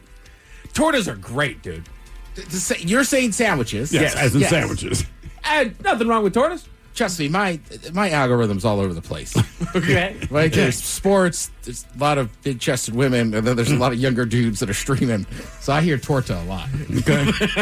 It's a goddamn torta farm? Damn. Just saying, there's an El Salvadorian place near my house. Go there. They have, dude. I think it's the only torta I've ever had. I am addicted to these doggone things. What do you get? Pork or beef? Beef. Okay. Steak torta. Yeah. Try the pork. Try the pork. No Try problem. the pork. Okay. For real. They got the pupusas in there. Yeah. Yes, sir. Nice. See, a pupusa should be the But they're thin. They are. They're Well, thinner. yeah. The torta is bigger and thicker. Yeah, chunkier. Sorry. Look at that pupusa now. To me, I'm looking at the front. I love yoga pants. Look at that.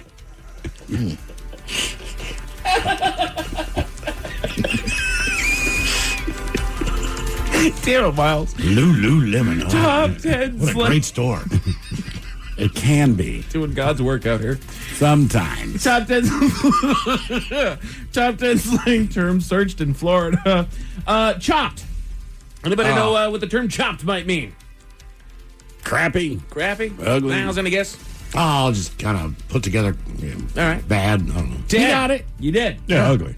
The term has become a synonym for something that is ugly, undesirable, or unattractive, looking very rough. The term cap shows up on the list. Cap. I'm shocked they're still using it. Right? Your son's got to have used that one, man. He has. I never know what he's talking about. That's cap, dude. You know exactly what he's talking about. A lie, a fake claim, or an exaggeration, where no cap whereas no cap means the opposite. I'm telling the truth. No cap. I've heard him say no cap. I haven't said Correct. cap, but no cap. Because he'll say something to me and say no cap, and I'm just like, all right. I understood the first part of that. Whatever you said after that, doesn't matter. You could also use it for like people that just lie all the time. Like, yeah, he's capping constantly. Do we know why it's cap? Like when the first iteration that I saw was an emoji that was a ball cap, and that just kind of became them saying that it was lying. So I don't know why cap took off. I'm not positive of the origins, but that's how I learned it too. With some of my younger friends, they would just respond with like cap, and I was like, look, I'm not lying. Right? Come on, man. But I had to look it up. Foid shows up on the list. Foid. Foid. Foid? Yeah. They're pop out the Sailor Man, and they really like Fords. Is that an anagram? I'm going to buy me a Foid. It is short for femoid, a derogatory and misogynistic slang term for women used to express resentment, insult women, and reduce individuals to objects. It's a blend of female and humanoid. Oh. She's a foid. Foid. Oh. All right, yeah. Not much upstairs. Yeah, pretty much. Pretty much. LARPing. Again, these are the 10 slang terms searched most in Florida. Ted. LARPing. Sorry, Ted. We've grown, man. We've grown. All right. It bears some semblance of what it's you a know. live action role play. Of what you know it to be, yes. Right. So, like, if somebody's claiming they've been somewhere or grew up in a rough neighborhood, I got you. A synonym for a poser, a fraud, a try-hard, somebody who pretends to be something that they're not. They're so it's still kind of the same thing. It is. It kind of runs around the same thing. It's not the action. It is more them kind of connecting the action to your own action. Catch me outside. Right. Well, right. She's LARPing as a black woman. Mm-hmm. This. There you go. All the advantages come with it. Mm-hmm. I don't know if this one's a bad term, but it's called chud. Chud? Yeah. Chud. There's a movie called Chud, and it was for, I'm not making this up, cannibalistic humanoid underground dwellers. Okay. I'm assuming that is not what it means. I mean, not cannibal, Is but it an idiot? It's a fool, a troll, a jerk, often used to insult internet trolls and describe an obnoxious person who is unlikable or rude. We used to call them chodes. I'm not going to divulge into that one, Miles. And then this is the number one slang term that is searched in the state of Florida. Teeth. 6'7". Ow. There's literally no meaning to 6'7". The absurdity is the point, making it a prime example of brain rot. Internet humor with the randomness itself becomes funny. It originates from the song... I was going to say, it's from a song. Yeah. Let's see. A basketball player created a trending video about being 6'7" tall, using the song, and kids and teens scream and chant it off and paired with exaggerated hand gestures. It's absurd. That's why it's funny. That's why they're doing the thing. Yeah. But I love that my generation was just like, all right, we'll do the 6'7" Somebody thing. on And then it went away. Somebody on the text, according to Cap. Cap, you're hiding something. Bald guy's wearing a hat. No cap. You bear it all, you're not hiding. Right. Okay. It makes sense. Still trash to the lying or not lying, right? Sure, okay. I get it. Yeah. Right? Because somebody... Like, I like wearing a baseball cap. Yeah. I don't mind being bald, but, like, somebody was like, you always wear a cap. Are you bald fishing? Or like, I'm trying to keep a sunburn like off the top of my fishing? head. I was like, well, no, but, like, generally when I'm inside, I take it off. But, like, there's some people that are bald. We know somebody. Oh, yeah. And they never take it off. Yep. But they had just enough hair. They basically had a Caesar ring. So when they wore the hat, you did not know they were bald. I'm not making this up. So this dude, just a Decent quick amount of aside, hair. he had the opportunity to go out to dinner with a pretty major country star. Him, the country star, and like one other person. But the restaurant they were going to go to was like an upscale steakhouse, so he'd have to take off his hat. And he freaked out and wouldn't go just because. And he thinks anyone cares, but he would not go because he didn't want people to know they were bald. And keep in mind, you would not recognize him on the street, so I don't know what his deal was. Right. A radio convention came up, but Miles and I agreed. We said, look, man, let's buy his ass a ticket. We will pay for his plane ticket, and we'll get him the ticket to get in. Just because when you go through TSA, You gotta take your hat off. and I'm taking a picture of him. And yeah, I'm not kidding. We were like, let's do this. What is wrong with you? No, because like, hey, TSA. I saw it once. Did you? Yeah. How bad was it? How bad was In the it? wild? I think he just was in it, like just took it off or something. Yeah, it was a slip up. And I was like, oh, all right. Look. I didn't say look, but it was you me. see? Right, it was the same thing. I think I literally went, no kidding. Right, so that probably didn't help. But I'm a bald. So I was like, oh. I don't care. And I probably said something like, you should just shave it off, dude. Yeah. Right, I mean, who's that? There's like a crazy right-wing kind of podcast with Tim Pool. He always wears a beanie. All right. You've never seen him without a beanie. And there's some famous video of some dude at a rally just being like, yoink. It's like shock. Like nobody's shocked you're bald, dude. You wear it all the time, and it's hot out, and nobody cares. Like, why are you wearing a beanie cap? Yeah, it's 90 degrees outside. Yeah, forget whether you agree with him or not. I'm just like, take off the goddamn hat. Advanced hair restoration. Oh, there you go. So if it bugs you that much and you lost your confidence, that's the place to go. Proud sponsor of the men's room question of the day. Yeah. A group in Germany were attacked while in their car, and their assailant was quite the ass, Miles. Who was the assailant? Tell you all about it at 5:50. Thank you, sir. Headlines are coming up at 5:50. In the meantime, if we made it to the weekend and drinking time. Somebody out there deserves to be recognized.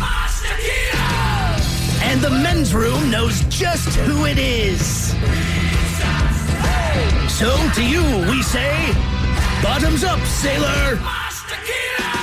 You're the toast of our shot of the day. Drink time it is, and as usual, we head to the drink test and Steve a Thrill Hill to find out who we're toasting. Yes, indeed. And today we toast a man identified only as Theo of London, England. Now, we do not know much about Theo other than the fact that he has a girlfriend. And earlier this week, Theo woke up in the middle of the night with an erection that he wanted to put to good use.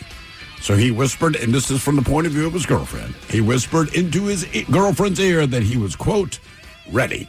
His girlfriend was too, more or less, and she was very accommodating, but asked him to grab the lube. There was no foreplay involved, so she's like, look, if we're just hopping into this, please grab the lube.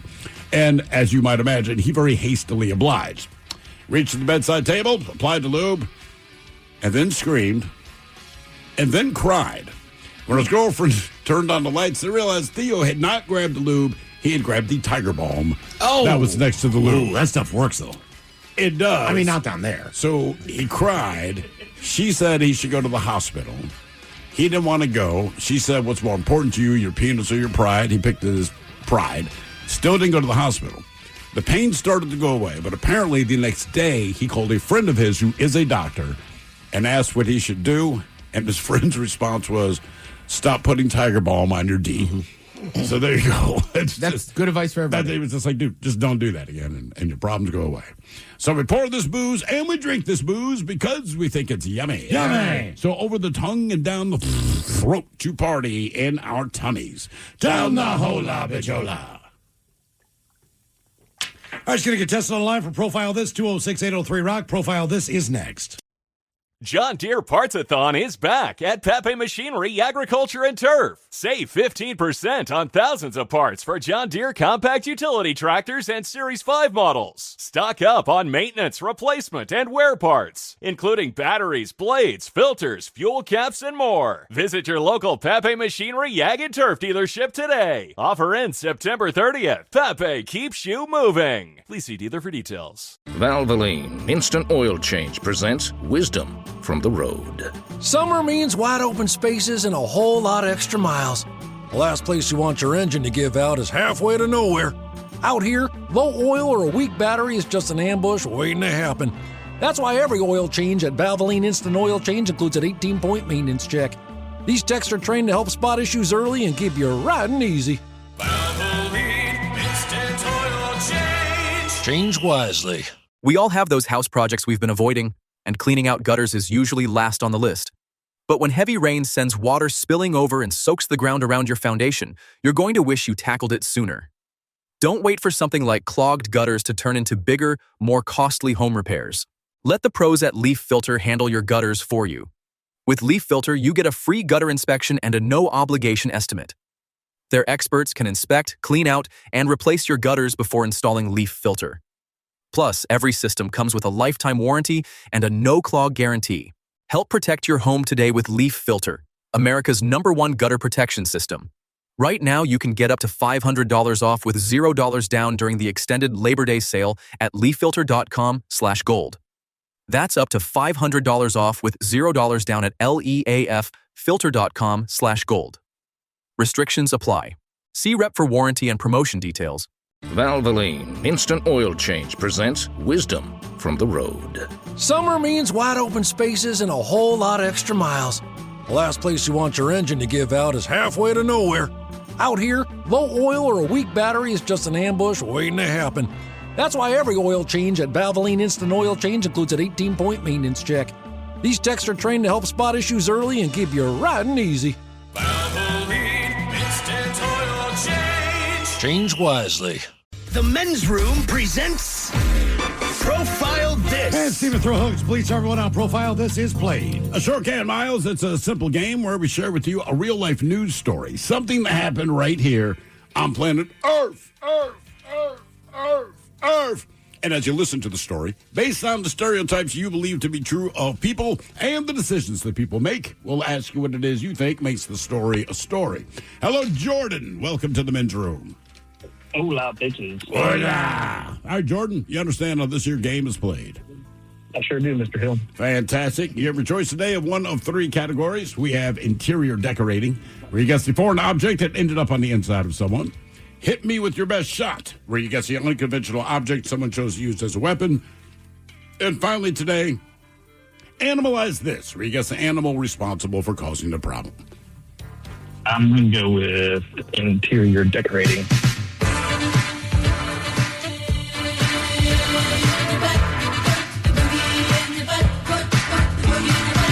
All right, but now you know the story. Someone goes to the hospital complaining of abdominal pain and constipation. Doctors ask if they have any idea why that might be the case. The patient feigns ignorance. Doctors order an x-ray, and the answer for the patient's discomfort becomes obvious. It's the same story again for a young man in the Los Angeles area. He went to the emergency room and followed the script from above. But my tummy hurts. I can't poop. Do you know why? I have no idea.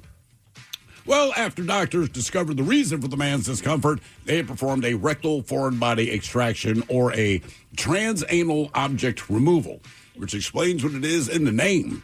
Now, luckily for the man, the surgery was successful, and the offending object that he clearly inserted himself was removed from his backside, and he was sent home. The question is, what did this adventurous young man place in his rectum and then seemingly forgot about? Was it a doorknob? Was it eyeglasses? Was it a beard trimmer? Or was it a turkey baster? So doorknob, eyeglasses, beard trimmer, or turkey baster. By the way, one side note, all four of those answers have been in fact found in someone's backside. So even if you think, how could you do that? Well, I don't know, but people have found a way to do all of those. I'm going to go doorknob. Doorknob. All right, we know what Jordan likes. All right, you weirdo. I'm going to go, just because it's funny, beard trimmer. What was the second option? Eyeglasses. Man. Keep in mind, all of these have in fact been found in someone's backside. And oddly, none of them knew it was there. Well, you said adventurous, so these are all adventurous. Yeah, yes, they are. Yeah, and generally I like to go out on my own, but I'm with Miles because beard trimmers vibrate.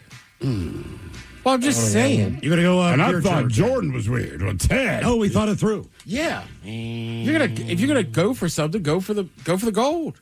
You're not wrong. What did they remove from this guy's backside? Doorknob, eyeglasses, beard trimmer, or turkey baster? We'll find out next. That was a tease. You are listening to the Men's Room. The debauchery rolls on. You're listening to the Men's Room with Miles and Thrill. 99.9 KISW. Categories: interior decorating on Profile This. We got a guy in L.A. after getting something lodged in his backside, had to go to the doctor. Yeah. They, thank goodness, successfully removed said object. Question is, what do you have stuck in there? Doorknob, eyeglasses, beard trimmer, or a turkey baster? And Jordan, that is a question that we posed to you, and you went with the doorknob. I guess you meant back doorknob, and it was not. God damn it. I know, it's upsetting when people don't have a doorknob in the rectum. I'm right there with you, Jordan. I've been screaming that from the mountaintops for years. Bugs me every day. Everyone, more doorbells, doorknobs. D. Ted Smith, you agree with Miles Montgomery. Miles Montgomery, you picked it because it's funny.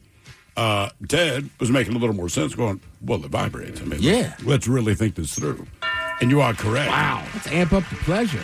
It was a beard trimmer, and as they pointed out, I don't know if this is important to anyone, it was still in the plastic. Okay. All right. Yeah. He did not Sanitary. buy that to trim his beard.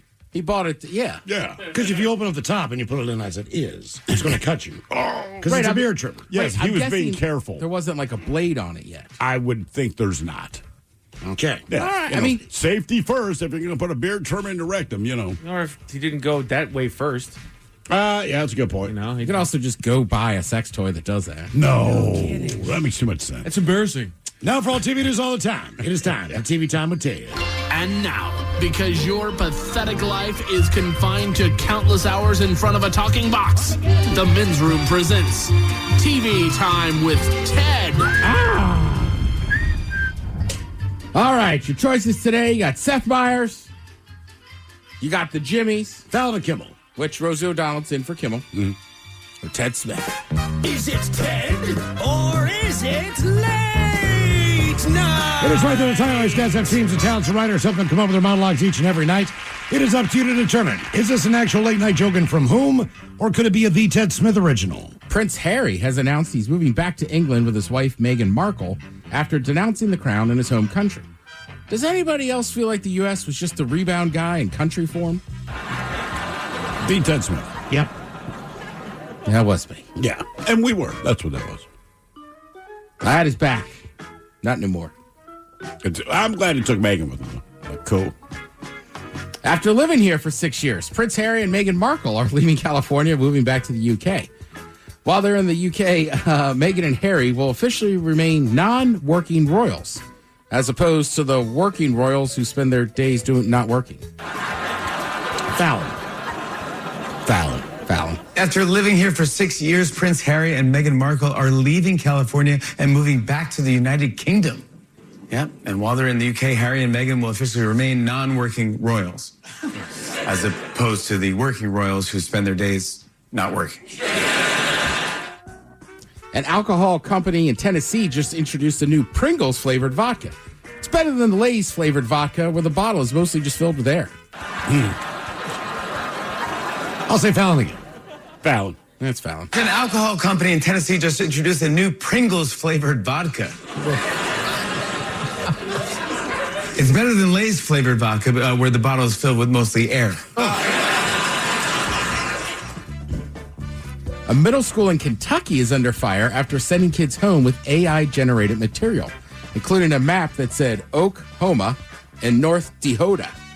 I'm a little worried because the principal said they fixed the mistake and just added South Dakota. Rosie. Still sounds like Fallon. Yeah, it was Fallon. Heard that a middle school in Kentucky is under fire after sending students home with AI-generated materials, including a map that said Oklahoma and North Dakota. I'm a little worried because the principal said they fixed the mistake and just added South Dakota. So a couple days ago, I think Thrill made the shot of the day, the Seattle Mariners. Correct. Who lost 22-0. Look, not making fun of them, but it's like if you're going to lose, be historic, and they pulled that off. Correct. So it's been tough times as Mariners fans this year. Now. Yeah. But I feel like I've been a little one-sided with them. So I also just want to remind people that, I still watch you. And Seattle Sounders, you guys absolutely suck right now. Yeah. They're like on a record streak for 8 losses in a row? I believe so. Mm-hmm. Yeah. But, I love you, Schmetz, but it's a good club. We don't need to add anybody. You need to add some people or do something. Obviously. That is very bad. So I just want to make sure I got that in there. I will say this. Instead of just hating on the Mariners. I know he just gets pelted, but Fry's made some great saves this year. He just gets shot at 50 times compared to the 3 times we actually put a shot on goal. Yeah, well, it's like as a Maryland football fan, we often have one of the best punters in all of college football. There's a reason why. Because the offense sucks. Yeah, period. And generally, when the keeper is your best player, it's because your defense. He's under fire. Correct. He just gets, Jesus, man. But those are losing teams right now. But there is a great winning team in the area that's still playing baseball. Shout out to the Little League team from Tacoma. All right. Yeah, they won again today. Okay. They're marching on. I believe their next game is Monday afternoon. So I'm sure, I don't know. Is this Williamsport? Have they moved on to This is the Little League World Series. Okay. This is the finals. Well, not the final game, but they're in the final tournament. And you're right. It's in Williamsport. So, this is good for those kids, good for their parents. I hope they made the travel. You know what else is in Williamsport? Nothing. I was going to say, they go from Tacoma to Williamsport and go, man, this is an S-hole. I mean, Jesus. I remember driving by it as a kid. Mm-hmm. It was shocking that was about the only thing there. I'm assuming over the years, maybe they've... They got to have a hotel. I've been there within the last 3 or 4 years. There's nothing there. All right. Yeah, here's the thing. I'm sure there's a couple of hotels for the parents or you stay in a town around it. Sure. But for those kids, like when I used to coach like Babe Ruth All-Star teams, if we made it to a regional, like we did one in Clifton Park, New York, which is like upstate New York. Yeah. The kids would stay with host families, and then just the coaches It's like a Cape Cod League. Right, and then the coaches just stayed in the hotel. Speaking of which, old coach of mine that I coached with, Jerry Truman, passed away. Jerry lived a good life. Man was an assassin with a fungo bat. But I forgot to mention that the other day. But he was on that trip. Jerry Truman was very Italian. His nephew was on my team. His father was very Italian. They came in my brother and I's room. They were like, we got steamed shrimp and like cocktail sauce. We're going to have some drinks. And I just remember him and his and the Paul's dad. They walked in wife beaters and black slacks. I remember my brother looks at me and goes, "Are we getting whacked?" Maybe. All right, so we're talking about Little League World Series. Kid stuff. Sure. Another, I'd say, famed person for most people's childhood, Cookie Monster. Of course. So, Harrison Ford. He was kind of a behind-the-scenes thing with Cookie Monster.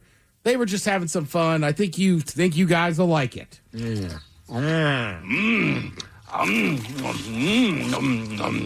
Harrison Ford.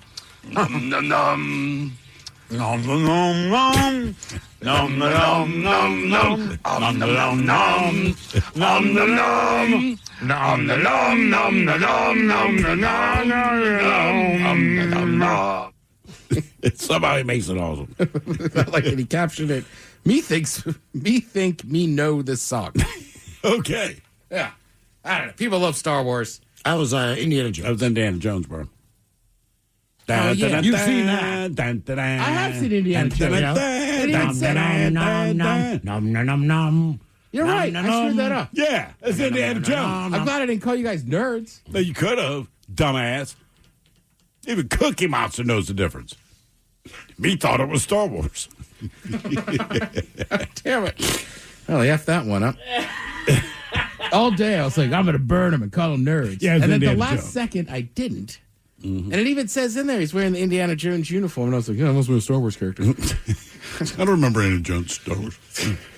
Weird. Crossover. On with his patented space whip. I'm sure there's a space whip.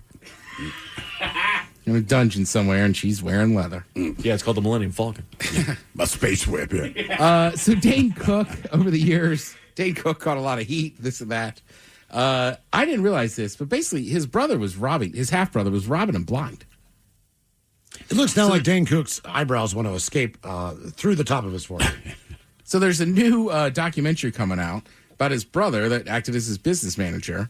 2008, the half-brother gets arrested, was charged with stealing $12 million from Dane over the years by withdrawing large sums and stashing the cash. The documentary is called Funny Money. It's coming out next month. It shows the guy Daryl with a safe full of Dane's money, even put some in baggies and hid it in jars of tomato sauce.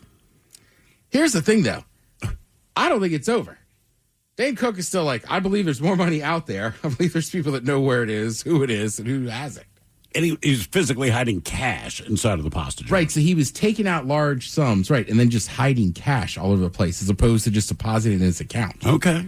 So I guess it worked for a hot minute. Yeah, and look, I can't fathom it. I've never had or known anybody with that kind of money, but I think also at the time... I got it in my pasta jars, bro. Yeah, he's making that much money, so if somebody you really trust is your business manager... You're not thinking about it. Like, right, he probably just didn't even bother to look at the account. Hell, I have friends that don't look at their account because the wife's the one that handles all the stuff. I could not tell you the last time I looked at my bank account. Yeah, I'm just thinking of a different friend who once said... Check the pasta jar jar in your house. He just goes, I don't even check my bank account. Now, what he meant is his wife runs it, but it came off very arrogant. So Right. to this day, we're like, oh. Oh, no. I Mister, don't check it because my wife's on it, not because I'm just filthy rich. Well, that's what he meant, but Yeah. it just came off that way. He just flippantly was like, I don't know, I don't check my bank account. We were just like, what? And then he explained it, but we won't let him live it down. Oh, of course not. I was going to say, I know this weekend you got a bunch of football going on. I was clearly nerding out last night. I was watching. What? I know it's preseason, but goddamn, man. Well, I was watching a high school game, too. Oh. Manning. And then I did end up watching that Niners game just because I was like, I should watch some film on the Niners. It's just. How'd they look? I mean, they look fired up. Okay. Doesn't mean they look good, but the Chargers apparently hired some 9-year-old kids that were tall and just put them out there in a uniform. So do your best. Well, I'll give you credit. You said it a few years ago, right? Like sometimes when you watch the second half and it's just twos and mostly threes. Yeah. Like the guy for I forget the kid's name, Martinez. I don't even know who that quarterback was. Oh, the quarterback. Yeah, UFL guy. That's how I know who he is. But he clearly threw a pick six, and you're like, oof, that's not good. Then what did he do? And then he chucked in 2 or 3 more touchdowns right after that. I mean, it wasn't good, but it was kind of fun and exciting. How do you respond? And that's the thing. Well, he's not the greatest quarterback in the world, but he threw a pick six, and it was a terrible pass, great pick, right? And it's about your response. So he decided, I don't like that, so I'm going to drive them down for 3 consecutive touchdowns after that. So I wasn't the only one being a nerd last night watching preseason football with 2 teams we don't care about. But that's what I watch, man. Just how do these guys respond? You know the 2 or 3s, man. Do they still play as a team? Because inevitably, some of these guys are going to be on your 53-man roster. If you're not dialed, you don't have to be awesome. If you're not dialed into the game, you're not on my team. Right. And look, I mean, if football's on, I'm watching. It's on tonight. I'm going to watch. Correct. There's a few games on tonight. I want to say, especially if you have NFL Network, which again, your Comcast, it's back. Don't sweat it. Yeah. Tomorrow on NFL Network, they're basically showing games all day. So you can check that out. Well, I think the Seahawks play in primetime too, don't they? On Sunday. But I'm saying tomorrow, Saturday, there's a bunch of games on there. College football fans, don't worry. This is our last weekend without any college football. Wow, it's crazy, man. Next weekend, they kick it off in Ireland and Dublin. But, Miles, you are correct. The Seahawks, they are in prime time Sunday night down there in Tennessee. Bad news is Jake Bobo probably out for the season, took a knee injury today. Bobo got a boo-boo. I know. That's not good. I know. And everybody loves him. But, hey, I forget the guy's name. He was selling houses, this and that. We put him on the squad last year at the end of the year. He's ready to go. Somebody will step in there. Coach McDonald will have the boys ready. Thank you, Tim. We appreciate it. You're listening to The Men's Room. The Men's Room returns with Miles and Thrill. Now, let's see what's happening in the real world. All right, here we go. Ninja Creamer machines have an unexpected treat inside if maggots are what you like.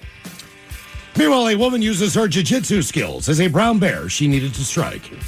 A trip to Dollar Tree ends in 3 teens getting stabbed. A house is torn down that was supposed to be a horse semen lab. And today's rescued animal is a donkey that jumped into a van. It is time for your headlines. Now, it's time to hit the headlines. Here's my cock. All right, top story. We got to Germany where attackers can come from anywhere. Passersby on a local road noticed a couple animals on the loose, a donkey and a horse that were running near a roundabout. Yes, donkey. Yes, look at that horse. Yeah, look at that ass. What's it doing with the donkey? One of them attempted to secure the donkey, but all that did was set it off as it became aggressive and jumped into the motorist's van. Oh, angry ass. The 2 people were waiting inside. The donkey furiously kicked and bit at the 2, who sustained some minor injuries. Eventually, the animal's owner moved in to intervene and managed to secure the donkey. The injured parties were treated at the local hospital. See, that wasn't Pokey.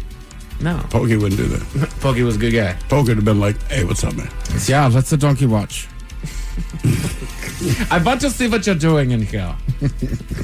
Please, continue. I am the German donkey. Is that a beard trimmer? No, I'm looking at your backside. Bring that over here. We will have fun with it. In other news, 3 teenagers in Brooklyn had quite the encounter inside of a local Dollar Tree. The trio aged 13, 15, and 16. To me, that's important. They were 13, 15, and 16. And all 3 of them went into the store earlier this week and managed to get themselves into an altercation with a 44-year-old woman that lived nearby. Somehow, the argument boiled beyond words, and the woman drew a weapon on the 3, a knife that she intended to do more than brandish. She attacked the teenagers, stabbing the younger 2 multiple times and slashing the oldest before the scuffle was broken up. Authorities were called and the woman was arrested on several charges. The stabbed teenagers were taken to the hospital in stable condition, and the 3rd was treated there at the scene. The way that it broke down to me, they're 13, 15, 16. The 13-year-old received the most stab wounds. The 15-year-old was stabbed once, and the 16-year-old was slashed. You targeted the smallest of all 3 of them. Yeah. It brutalized her. And I don't care. Look, yeah, at that age, they probably say and do a lot of crap that's annoying as hell and frustrating. You can't stab them. You Jesus can't Christ. stab them. They live in my house. Right.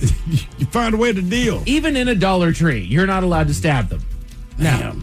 Doggone it, dude. Good work. Well done. You big, powerful woman, you. Let's go across the pond to England, where a story that has unraveled for more than a decade seems to have finally come to a close. 12 long years ago, a couple got approval from the local planning commission, allowing them to build a horse semen collection lab. All right, mate, that adds up. Hey, we want to collect the stuff. A lot of money in horse semen, dude. Absolutely, dude. Absolutely. My grandfather made a living collecting bulls.